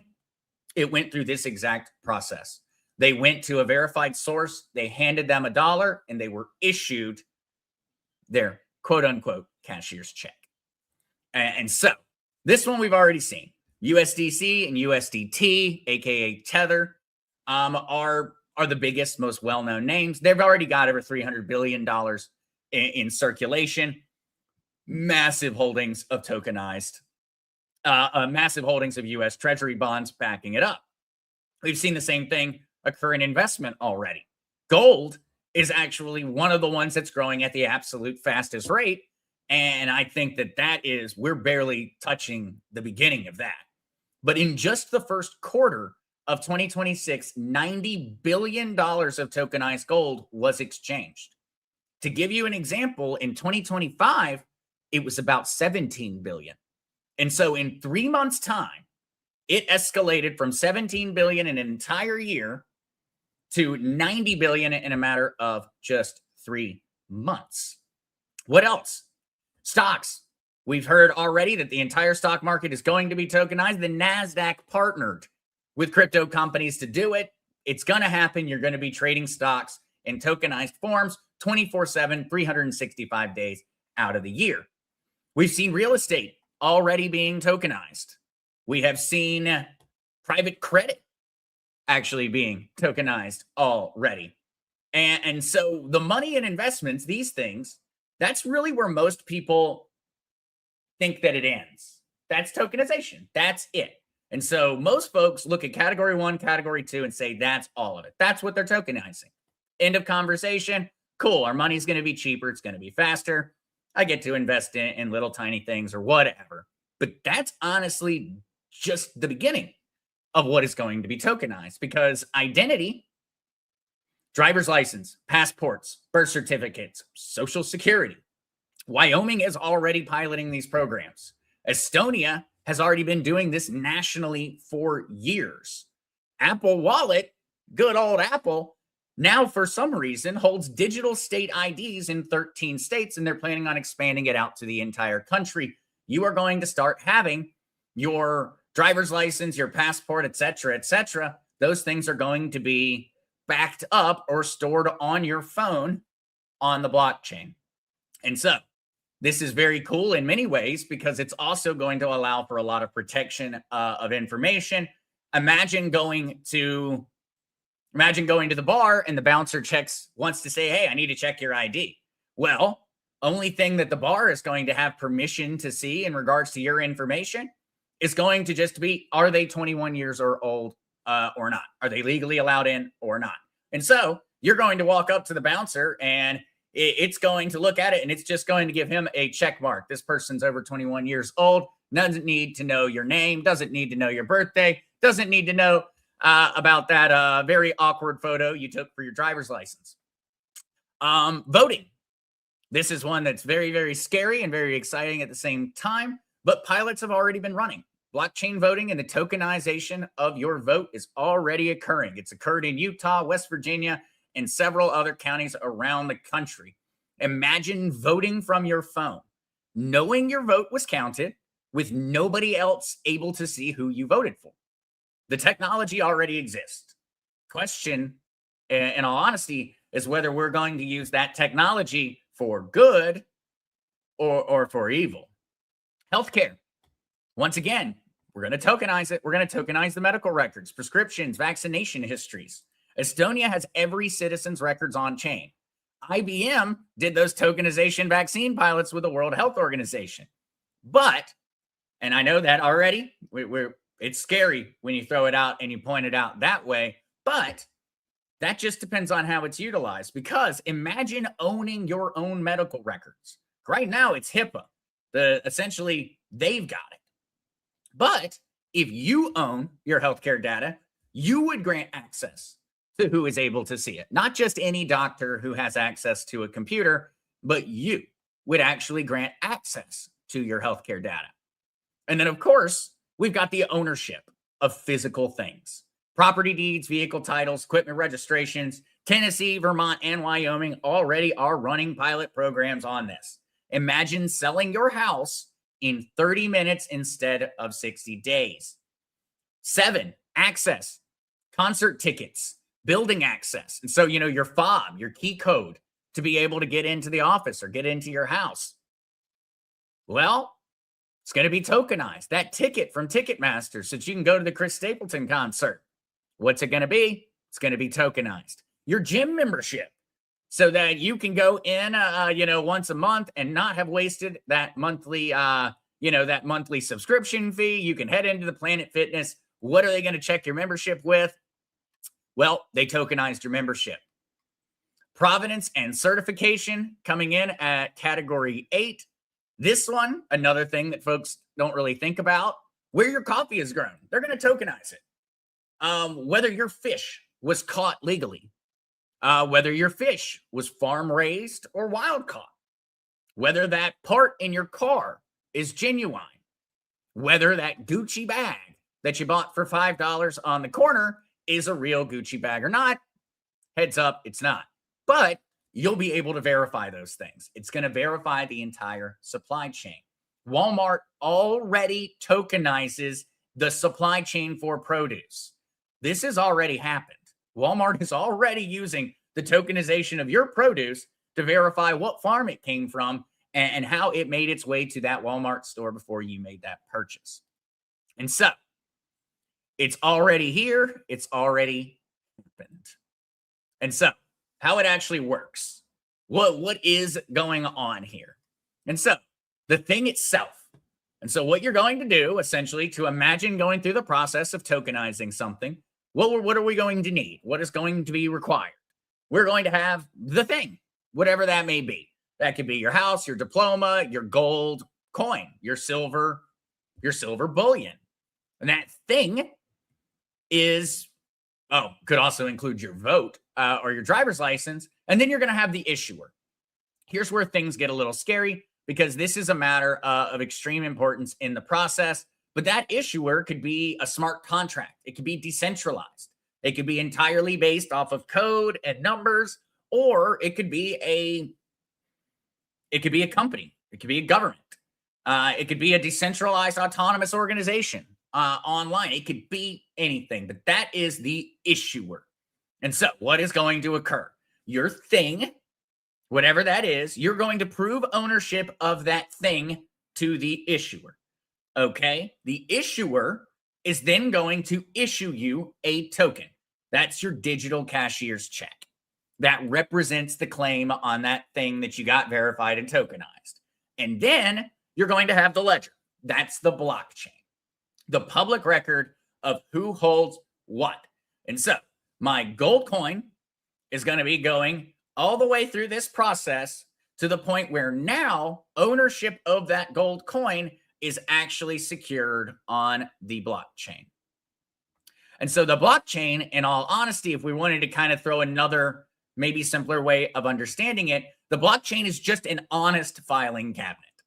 Every page is signed by everyone all at once. Nobody can rip out a page or rewrite history. It's publicly accessible, but no one's allowed to change it. You're really just allowed to check it. And so what makes a token different from a database entry? You hold it.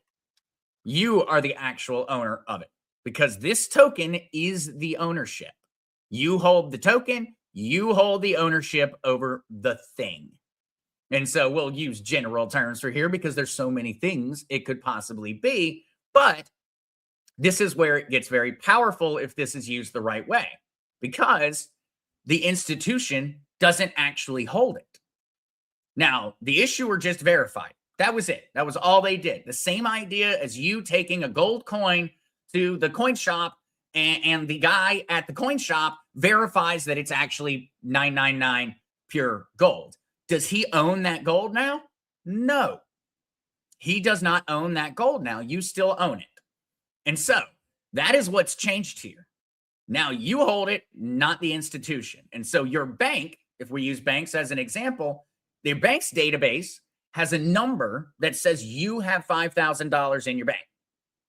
No, that's not what we're doing now. A token is the $5,000 in your wallet, not in the bank's database. It's no longer the bank's $5,000. It's actually your $5,000. Now, furthermore, it's programmable. And this is where things get really, really cool because a bond pays its own interest. A royalty split occurs automatically. A vote could be verified without being exposed. A driver's license could be verified that, yes, Zester is over 21. Go ahead and let him in without exposing the rest of my information. It's verifiable globally.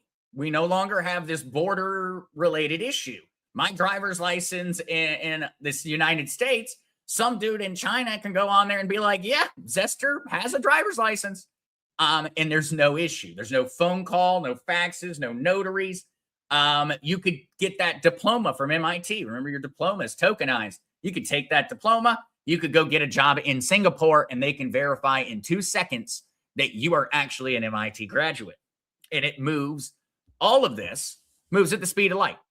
No 30-day escrows, no waiting for the courthouse to open, no waiting for your realtor to go through and sell you that house. Remember, you don't need them anymore. You don't need the bank. You don't need the realtor. You don't need any of them. Your house has been verified as a thing. All of its information has been programmed in.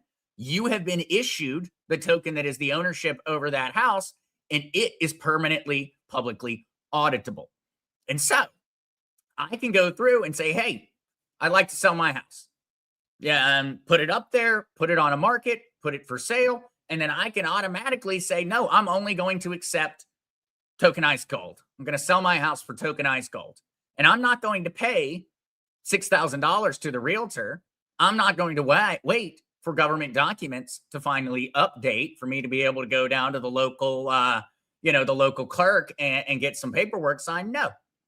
All that's going to occur is I am going to receive the funds. We're going to come to a deal on what we would like to sell, or, what negotiate the price of the house actually is. I receive the money in the form that I so wish. It's all verified. They can always check to make certain that I actually own the house. There's no liens on it or anything. They're always able to check because remember, it's public. You can check on the ledger. Yep, it's all clear. No liens, no nothing. There weren't any, that whole thing where realtors won't tell a client about something horrible that occurred in the house in the past. Well, that is going to be going the way of the dodo because I can just check. The ledger says this place is haunted. I can just check. There's no more of that. It's just done. We have cut out the entire need for the middleman by operating in this fashion, and it's immediate. And so let's jump back to some scenarios. Matter of fact, some of these I've kind of already gone to in regards to like the bar. The bouncer screen is just going to say over 21. He doesn't need the rest of the information. Your medical records. So you break your leg on vacation. You've never been to this place before. The ER opens up your records because you granted them temporary access to your healthcare data. You get to own it. You get to control it. You get to decide who is allowed to look at it. Selling your house, the one I just went through. The title search runs automatically. The buyer wires the money. The deed transfers. The funds clear. 30 minutes, and you are done with selling a house. Problem solved. I've got the money. He owns the house now. I guess I should have made certain that I moved out because I'm not going to have 60 days. And no $5,000 in closing cost.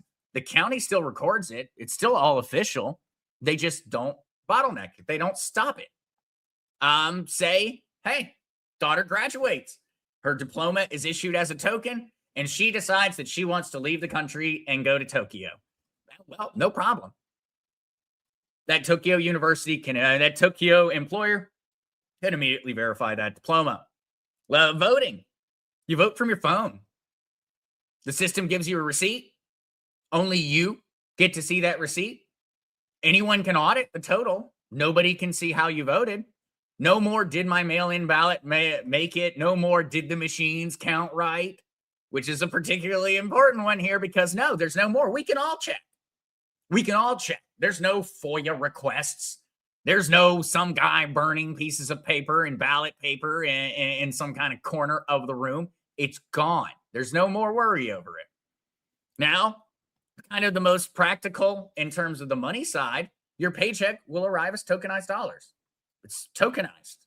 It earns yield because you can actually go out and do things with it. You can pay your bills with the same token. You can buy gold with the same token. You can pay your kids' tuition at school, or you can pay your traffic tickets. There's no transferring funds between accounts. It's just all there and all together. And so every one of these things that we've gone through here, these are not things that are coming. These are things that already exist. This is already real, not the future. And we've essentially got to, at this point, though, address the elephant in the room. There are two ways that this technology can be used. There is the path of good, which is a decentralized version that will grant us greater freedom as human beings than we've ever had in the entire written history of civilization. Or we got 1984. And so let's go through that one real quick. The reason that we need to be knowledgeable about this is because of the importance of decentralization. This technology, if it's centralized, is going to be dystopian. And so in the decentralized version of the future, you hold your tokens in your own wallet. Public ledgers can audit, transactions are private, no single entity can freeze, censor, or surveil. We got open standards, we've got compatibility, we got portability, we got everything working together. And it's decentralized. Let's go over to what if we make the wrong decisions. Now we're looking at centralized and permission. Every government or single corporation holds the keys. Every transaction is visible to the issuer. Funds can be frozen, reversed, censored at will. Andy Schectman talked about that earlier on the show today in regards to Tether shutting down the funds of the IRGC, the Iranian Revolutionary Guard. Well, yes, that is absolutely a possibility, and that's absolutely something that can be done, and it can get scarier than that. It can go all the way to being a central bank digital currency, and it can be something like China's digital yuan. China has already proposed that if money is not spent, they'll just take the money back. And so when you get your paycheck each Friday, you're going to have to be sitting there making certain that you spend it before the Chinese government decides that you haven't spent it on the right places. And so this is a very, very serious thing, and it's absolutely a possibility. Both of these futures are 100% possible. And that's why it's important that folks are aware of what's going on and how tokenization works so that we can make certain that we head down this path and we don't go heading down this path. And as I said, this path is the greatest freedom we've ever had as humanity. This path is the least freedom we've ever had as humanity. If we build this on closed government-controlled rails, it's the most powerful surveillance and control system ever invented. Every dollar tracked, every vote watched, every credential approved or denied by an algorithm. It's the social credit system on hyperrails. But there's also the freedom version. And we're seeing that luckily we've had at least the pushback against central bank digital currencies in the United States, but we are seeing troubling signs in that regard. For the good direction side, look at Wyoming's tokenized state ID pilot program. It is citizen controlled. The citizens of Wyoming control it, and they choose who gets to see their state identification. USDC, it operates on public blockchains. It's auditable, but it's private. MIT's tokenized diplomas. Graduates own and control verification. This is giving ownership to people, not controlling it.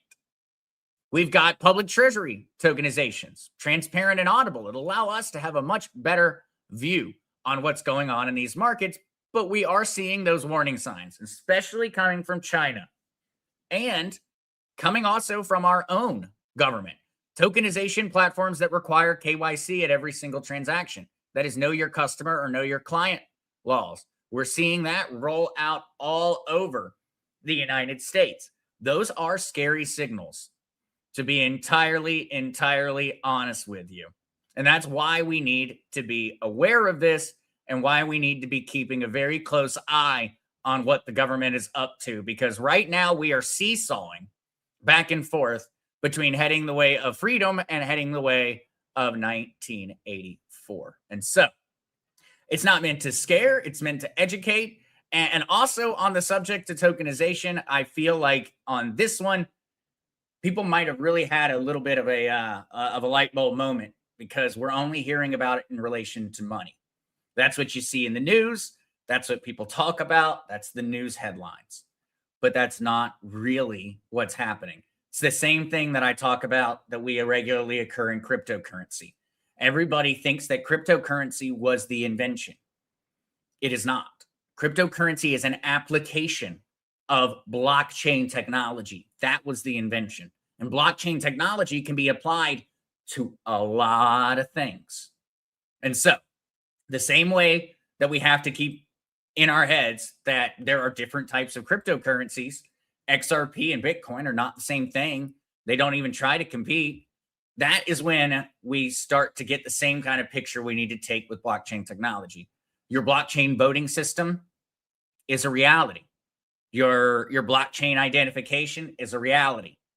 Your blockchain tokenized house and real estate and cars are a reality, and it's going to happen. And so I hope that folks got some really good information from that one today. Mile High Trish, question coming from Wade Holder. What keeps the issuer from stealing from you? That's going to be an incredibly important part of this entire process. The issuer or the verification system is going to be a major point of failure. That's why in like the case of like Pax Gold is held in London banks. There are a variety of 3 different agencies and companies that go in and actively monitor those gold reserves. And so third-party accountability is going to be a very important part of issuers, and also public transparency, public blockchains, decentralized blockchains, not private blockchains that only the people at the company get to see. We need these things to be open and available, because it's going to be very, very hard for companies to rob us on account of that. We're going to become aware immediately that something is afoul. Okay, Zester, are you able to explain if the token will be physical? Yeah, a lot of people, that's confusing. Just like having a, because it is tokenizing, it's like making it a certified check. Yeah, it's cashier's a lot of check. people are have this, just like Jackie said, I don't want this reality. And I'm just like, it doesn't matter what you want. Doesn't matter what I want. I don't want it either. But I would say the same way. And I'm a huge, there are certain parts of this that I want and certain parts I don't. And I'm a huge proponent of certain of the wins. Blockchain voting is an absolute win if it's done right. Identification, absolutely perfect if it's done right. Ledger-based digital money, absolutely perfect if it's done right. Well, not perfect, but as close as you're going to get. But yeah, it's also scary. And then there's other things that I look at and I go, I don't even care if you can make it perfect. I'd be much happier without that. Oh, yeah. The unfortunate thing here is that they don't ask Zester. Nope. And the thing is also, for some folks just to not worry, it doesn't mean a lot's going to change in terms of what you see. We're still going to very much have a world where, where you walk around and there's cash. We're very much still going to have a world where you go and can go to an ATM and get something physical out of it. The difference is that same cash is going to be tracked. They're going to know exactly how many of them there are. Yep, and we're going to know whether it's backed up. Yep. What else? I don't want to start. Because you may be in the middle of this or taking questions. Oh, no. I was looking for some good questions, but no, I wrapped up my presentation on that one. I hope that folks do maybe have a little bit more of an understanding of what tokenization means. I was very excited about that cashier's check metaphor. I felt Exactly. like No, that it's a was the great one best because I that managed really to is get. it. And that I really mean- is it. You've tokenized something before. If you've gotten a passport, if you've paid a debt to the government, you have tokenized something before. And in all honesty, you've done the exact same process. That is a tokenized. That's a token, a real world asset tokenized. The only difference is like that money, all of it's going to be token. I mean, all of it's going to be certified, or all of it's going to be tokenized. That's the big difference. Yeah, you're just going to be paying and doing everything in a certified fashion with a cashier's check to back it up. Yeah, you're just never going to be wondering if the check's good. It's immediately blocked out of their account. It's immediately moved. It's just Well, because then, the system, because you couldn't tokenize it and verify it, they had to go to that certified check system. And so, Coyote Boys, Zester, what becomes of our physical gold and silver? Nothing has to change about your physical gold and silver, Coyote Boy. You could keep it in your gun safe right where it's at. You're going to benefit from the tokenization of gold and silver regardless, because it's going to fundamentally change the value of these precious metals. And so, Coyote Boy, if you don't want to, nothing will happen. You will keep it right where it's currently sitting. The only difference is there's going to be a heck of a lot more demand for it. But you could also say, hey, I want to tokenize my gold and silver. I would like that immediate ability to do something with it. I'd like to get paid for having provided physical gold and silver. And that's most likely what we're going to see. They're going to want the thing. You've got the thing.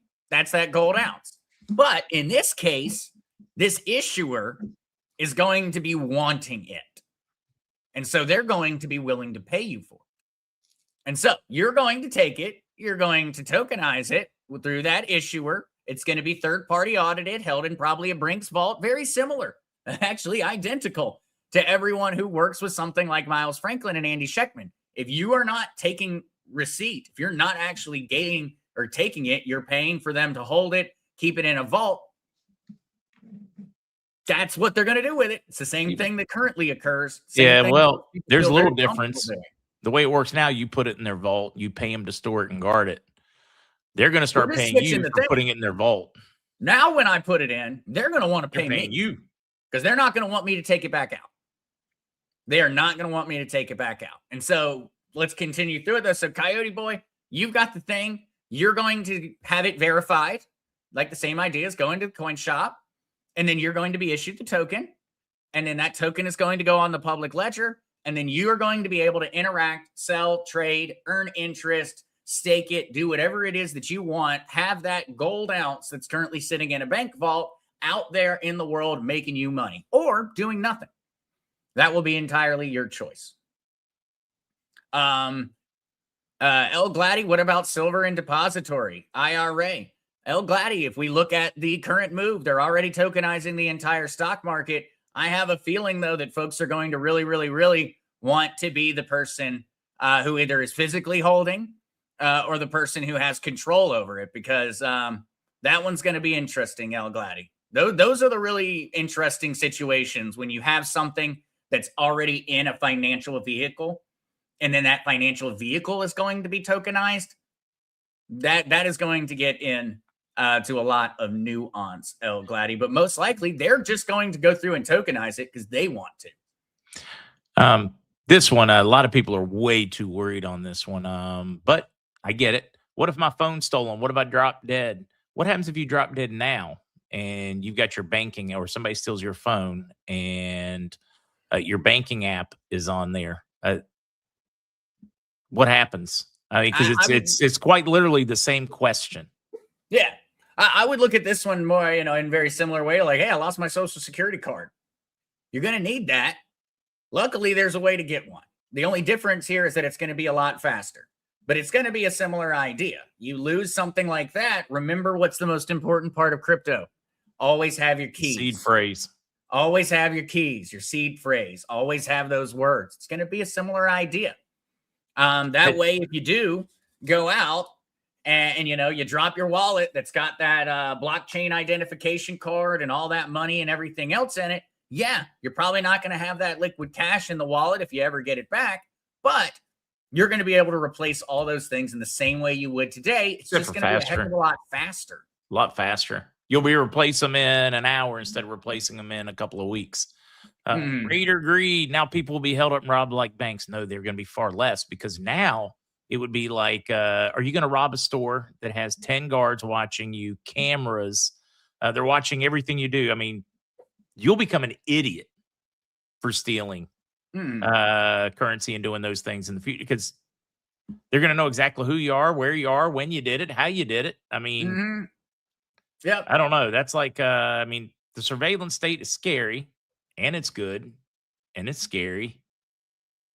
Yeah. A lot of people are going to have to somehow make peace with the changes that are coming, whether they like them or don't like them, because good Lord knows I don't like all of them, but doesn't change what I like. And that's why it's so important for people to be aware and to kind of come back to that, the two paths. Ultimately, we have things going on in the world right now that are going down the bad path. We have things going on in the world right now that are going down the good path. Ultimately, this is really going to be the make or break on how this technology influences not only ourselves but future generations. Just like I keep saying, the right difference now between the are at the crossroads. good reset, bad reset. Yeah. Yep.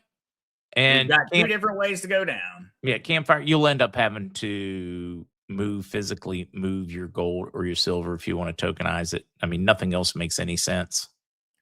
Yeah, no. Essentially, it's going to have to be third-party audited. Now, there are a lot of very, very clever ways, and I always fear to kind of speak on it and immediately try to explain out. We can explain how it's currently occurring. Ultimately, though, this blockchain technology is capable of a lot of things that we have not figured out yet. There are new applications and use cases of it on a daily basis. Certain things are going to be easy. So your car will be tokenized. The car title loan will be tokenized. When you take it to the mechanic will update that onto the blockchain. They will update the changes that have occurred onto the car, et cetera, et cetera. Ultimately, you're still going to need to, before you sell your car, the guy's still going to want to see it and still going to need to do a check, but he's just going to know everything that's ever happened to it. Yeah, it's like Carfax on steroids. Certain things are going to be different. That gold ounce, yes, it's going to need to probably be held inside of a vault, but there are also ones that are being sold that are being stamped. And through that stamp, it actually ties it to a specific wallet address. And the only way to essentially transact with it, you get to keep it in your house, but essentially you have to verify everything with it before you do anything. There are going to be different ways of people going about trying to skin this cat. What it seems to be the number one option right now for the tokenization of precious metals is the example that I gave. You go to a third party that is being audited by other third parties. They hold the gold and silver. In most cases, they pay interest to the people who have actually done that. And then you can go back and get your gold and silver back out. There's also the ones who aren't actually going through and doing this step this way. And so there are opportunities that already exist to take your gold and silver, the thing, and you actually hand it over to the issuer, and you are given a token that gives you the right to earn interest on it and to withdraw it, but not to sell or transact it. And so this is already being offered. This is just one route, essentially, where someone would say, hey, I got a bunch of gold and silver in my gun safe. I don't want to risk it, though. I want my gold and silver back, but I want my gold and silver to get out there and earn me some money, work. And so you would go, you would take it, you would offer it to the issuer. The issuer is going to say, okay, I'll pay you 5% yearly in gold and silver for you providing me with your gold and silver liquidity. And then I'm going to go out and I'm going to do things with that digital token. I'm going to essentially sell those digital tokens to other customers who don't have gold and silver. And now we're going to continue to expand the amount of gold and silver that's moving around the planet. But only you, the person who actually tokenized it, is allowed to go to the issuer and say, hey, I want my gold and silver back. There are a lot of ways that this thing is being done. I'm thinking we squeeze a couple of questions in maybe, and then do our PPI discussion tomorrow. Dr. Scott's going to be traveling. I am supposed to have Fernando from ATB giving us an update, or we can keep going. But I do see a couple of questions. I don't know what your thoughts are. I'm always happy to. And I do want to do, maybe we can do that tomorrow and we could talk about that. But I've gotten so many questions about Reflux Shield and so many reviews. So many great ones. That I definitely want to talk about that one in relation to PPIs and a little learning on that. But if it makes more sense, because we are over 2 hours and there's still a lot of crypto questions, we can a lot of crypto always questions. jump on that one tomorrow, and everybody can be preparing all their stuff. Yeah, they've got related questions. And we can give testimonials. It's been overwhelming. It's been awesome. Market so needed more products like that. Ledger, better than Lobster. They're so different. I don't even know where to go on this one. I mean, they're just like, I don't know. It's like discussing the difference between a car and a bicycle. Yeah. And so be mega inspired. Ledger is a hardware wallet. And so that is the Fort Knox. That's the gun safe. That is cold storage. It's not out there. Lobster is a very, very bad crypto exchange. And so I highly recommend that anyone that is on Lobster or is not, or is currently getting in, do not go on to Lobster. If you're already there, I recommend that you try to get out of there. Now, the reason that I say that about Lobster is because Lobster facilitates scammers in a variety of ways. You look up XRP on Lobster, you get 50 different types of XRP, and only one of them happens to be the actual right one. The other 49 are all scams. And on account of that, I have a personal vendetta against Lobster. Not because their platform doesn't work, but because it seemingly is designed to scam people who are new to crypto. So I highly recommend getting and using any exchange besides Lobster, Coinbase, Gemini, Kraken, Crypto.com, Uphold. You pick it. But just remember, when it comes to exchanges, you pick an exchange that's from your country. Because if KuCoin robs you, you're going to have to buy a ticket to Hong Kong to go get angry at them about it. And you don't have jurisdiction and your cops aren't going to care. It's a different thing here. It's much better when it comes down to it with the companies to at least get screwed by someone locally. And so I highly recommend use a US based. If you are in the United States, use an exchange that's US based on account of that. WKW, I think AI is dangerous. It is. A gun's dangerous. Think of AI like you would a gun. Depends on who's using it as to whether it's a bad thing or a good thing. Yep, it absolutely is. And I cannot imagine the degree of brain rot that is currently occurring with the younger generations that are being presented artificial intelligence at 5, 6, 7 years old. The iPad kids are already essentially failing to even achieve a degree of intelligence necessary to function. And that's just what's occurred from putting an iPad in front of kids' faces at that age.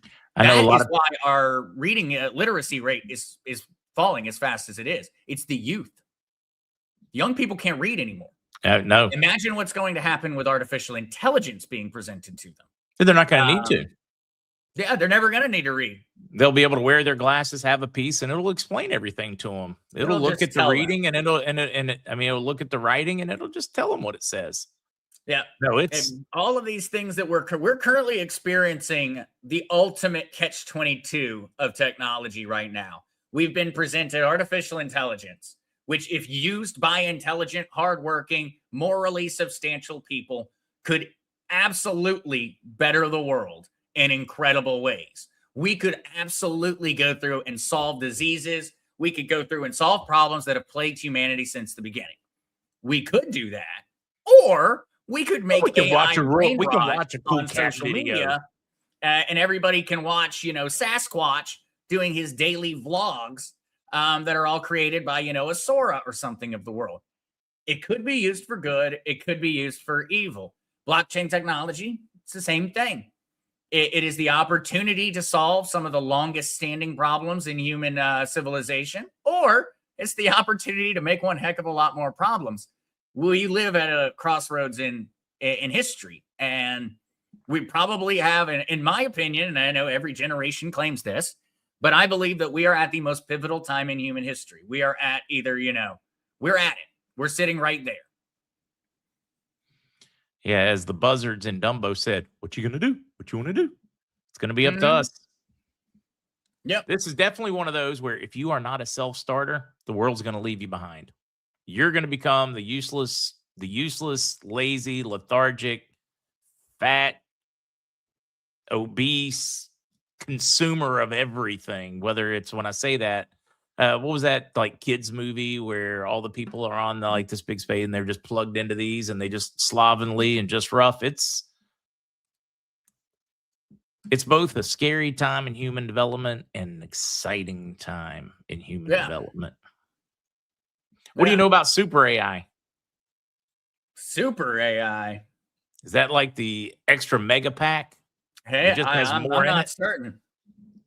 I think I've seen that thrown around, though. I thought it was just a company name. Thought it was like Super Yeah, AI no, was, a Grok or I think it's becoming or Grok. referred to super AI as an AI that becomes sentient.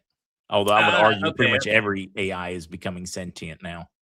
Well, that unfortunately we've already seen. We do not understand, and that's something that people are not being educated about. The people that create artificial intelligence, these are language learning models. They do is they feed a ton of information into it. And then while they're feeding that information into it, they give it essentially a directive. What am I, this language learning model, what am I supposed to do with this information? How am I supposed to present it? If someone asks me questions, what am I supposed to say? Those are all the real guardrails. But in all honesty, we do not know, and they do not know how it works. And so a year or so back, remember when Grok turned into, Grok Hitler? How that occurred was because Elon Musk told the developers that he needed a less biased AI model. Grok needed to be less biased because Grok was constantly taking left-wing resources and it was just overriding every argument. And essentially, if you had any comment about health, Grok would just go straight to the World Health Organization and would not Garbage in, consider garbage out. anything else. And so Elon's like, that's a problem. It's not actually giving good information. It's biased information, but Grok doesn't seem to be aware that it's biased information. And so they went in and they changed a few lines. And they said, hey, Grok, we need you to go out and look at more resources when someone asks this. We need you to not just trust that the World Health Organization has everyone's best interest at heart and say the United States or Estonia or China. We need to actually give me a real example. Give me real information, real answers. They plugged that in, and in a matter of hours, Grok went off the rails. Grok was handing out how instructions on making bombs. Grok was handing out very, very, very graphic and horrifying images and all kinds of other things, from pornographic to extreme violence. But now, isn't it crazy when they were saying just balance yourself? I need you to pull from other sources. It had to go to such an extreme to balance itself because of what it was being fed. It was like, I'm being fed this like standardized. I mean, because they were only giving it the information they wanted it to espouse. Mm-hmm. And yeah. Oh, you muted yourself. Take somebody extremely educated. I mean, man, they have spent 20 years in school, but they've been learning all the wrong stuff. And Grok tried to correct for it and went off the deep end because it had been pulled back so hard one direction. Mm-hmm. Wild to think about when you really get into why it's doing what it's doing. It's because, and they don't know. And that's the biggest and probably the scariest part. That's why we had AI developers come out and warn us that we should stop them. They tell us to stop them. The same way that nuclear scientists tell us to stop making bigger bombs, but they still make them. The same thing is going to keep happening. They're going to tell you, hey, stop me, stop me, stop me. And if you don't stop him, it's going to keep going. Because here's the thing. We're not going to stop them. We're not going to stop them. We can't stop them because someone else won't. And we do not understand this technology. They Sounds do like not a know weak what you argument, tell but it, it's what true. parameters you give it, how it will react. They don't know what's going to happen. They are, in that regard, sentient because they're not like a robot. A robot is issued commands and it acts. It's not thinking. You know, that chat bot that you saw just a couple of years ago, that was not sentient. It didn't think. You said certain words, it responded certain things. Same thing with Nightbot. Like, you know, when Nightbot's in here, Nightbot does not think. Nightbot might make mistakes, but Nightbot is just taking the things it knows and it's applying them. And yes, sometimes that means it makes mistakes, but it's not thinking. And so when there's a problem, we can fix it. We can go in, we can change that parameter, we can see exactly what happened. When something's wrong with AI, we cannot go in and see what's wrong because we don't know what's wrong. We just know it ain't working right. And that's why you see all these modules that are released the way they are in artificial intelligence. They're like, oh, here's 2.01. And then they'll release 2.02 and then 2.03 and then 2.04. Because every single time they change a letter, a word, a number, a period, a dash, a comma inside of that prompt, inside of that framework of that LLM, that language learning model, they do not know what will happen.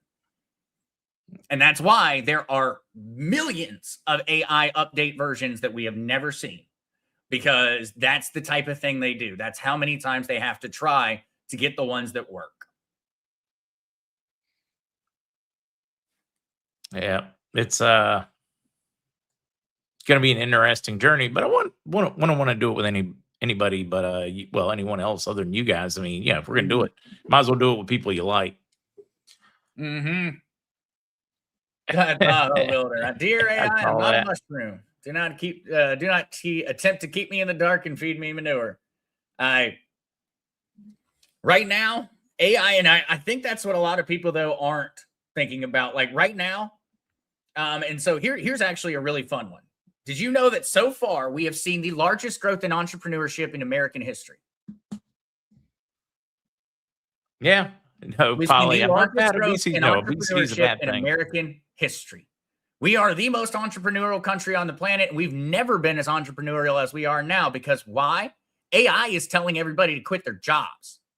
Because AI is going through and saying, no, you're capable of doing all this. Start your own business. Start your own company. What if we did it this way? What if we did it that way?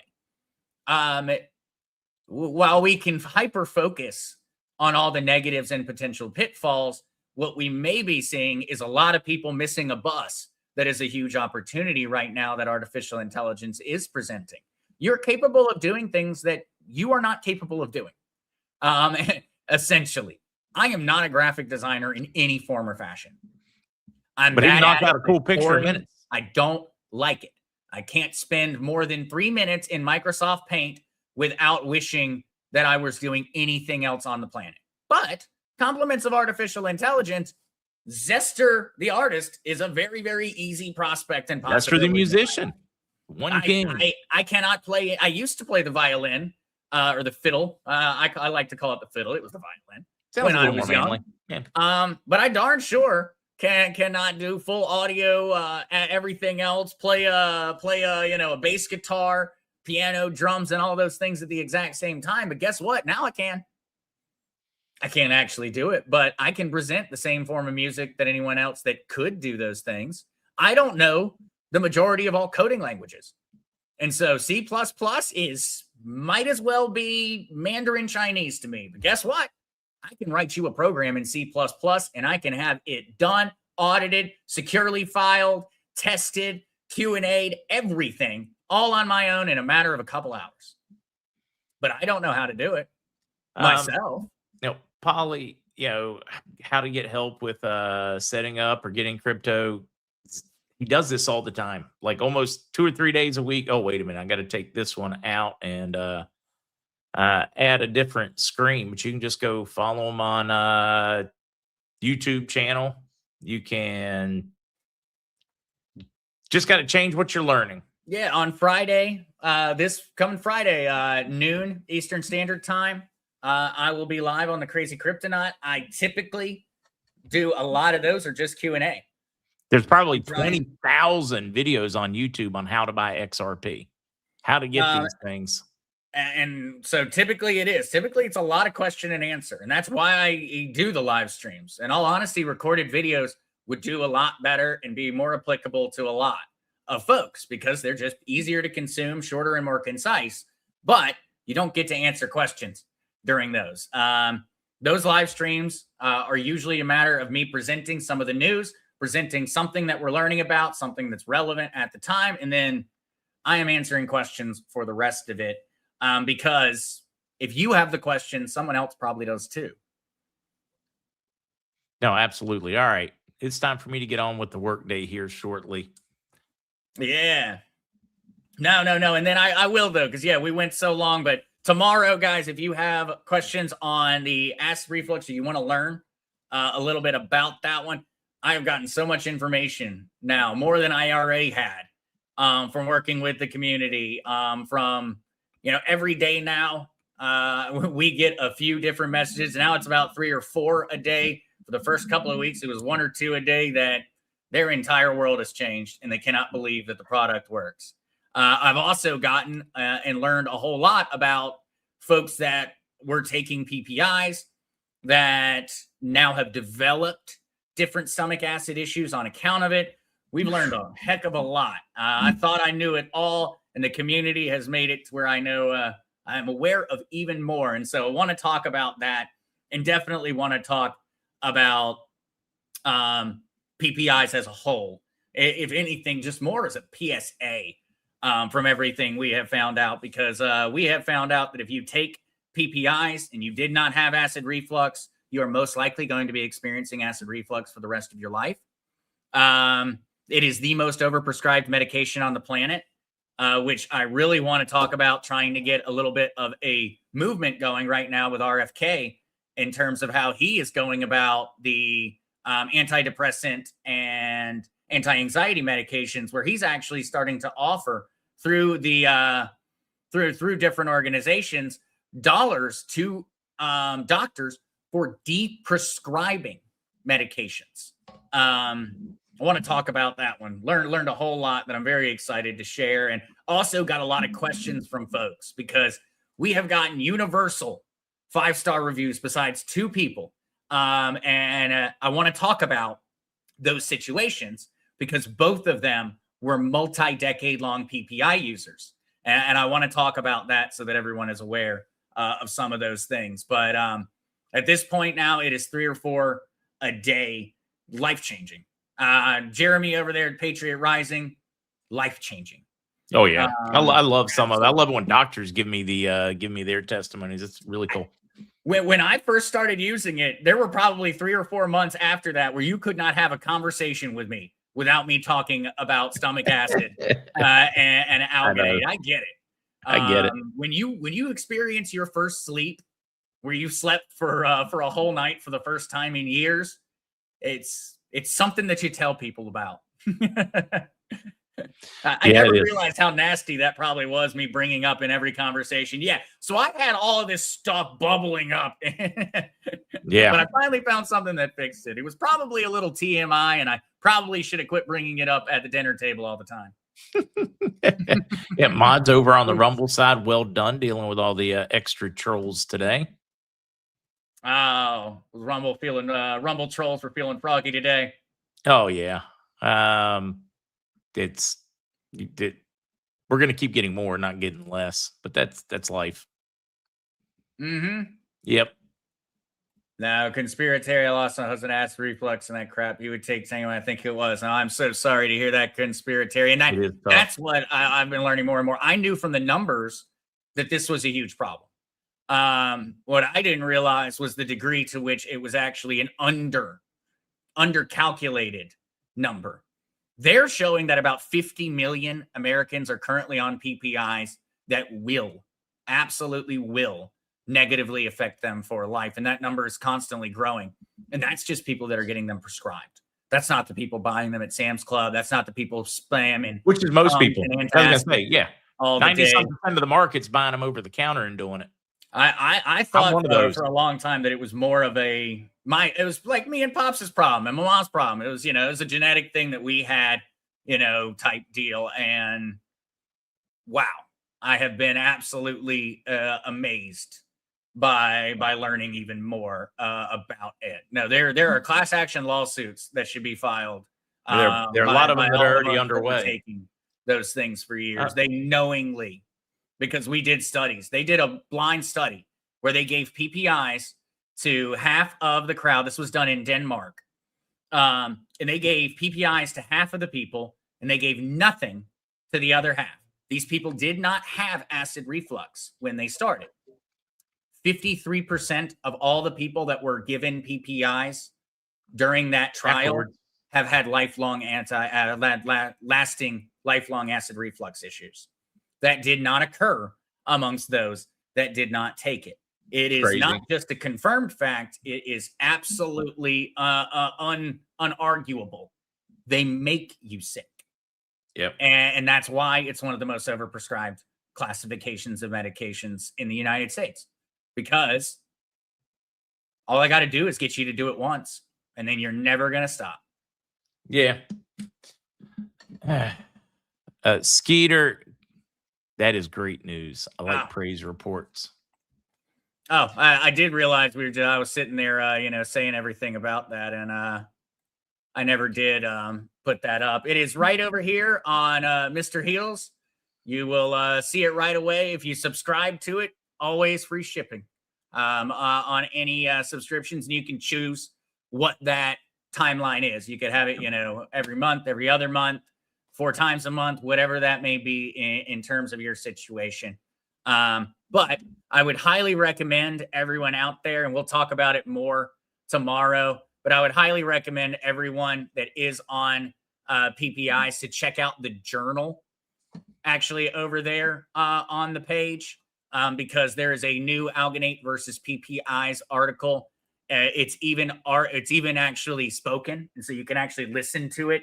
It's a very long article. It's about 22 and a half minutes to listen to the audio of it, but it is an absolute must for anybody that is taking different medications when it comes down to acid reflux, GERD, Crohn's, etc. It's a must read just from an educational standpoint. Yep. All right, folks, looking forward to seeing you. It is Wednesday. Maybe we'll finally get a solid bond update or something before the 7 o'clock news tonight. If not, we can just deal with the roller coaster. Are we in a war with Iran? Are we not in a war with Iran? Are we fighting? Are we shooting missiles? Are we not? I mean, I don't know. Kumbaya. Looking forward to this evening, and then Whiskey and Wisdom tonight should be the normal crew. Hey, sorry, yeah, that was a good one. An amazing one to play on a Skeeter app. Well, I'm late. Just wanted to say everyone hello and let everyone know I had my surgery, and the doctor said he got all the cancer and I should be okay. Glory to God. No, that absolutely. Skeeter Apple, that is awesome, amazing, amazing news. Yes, it is. All right, folks, getting out of here. Go see Zester Friday at Crazy Kryptonaut after we wrap up with Matt and Lucas cutting up and having a little bit of fun on Friday, and he'll be taking over. Ask him those questions. Or better yet, you can just find out about all the videos that are already up on how to buy your favorites from Crazy Kryptonaut.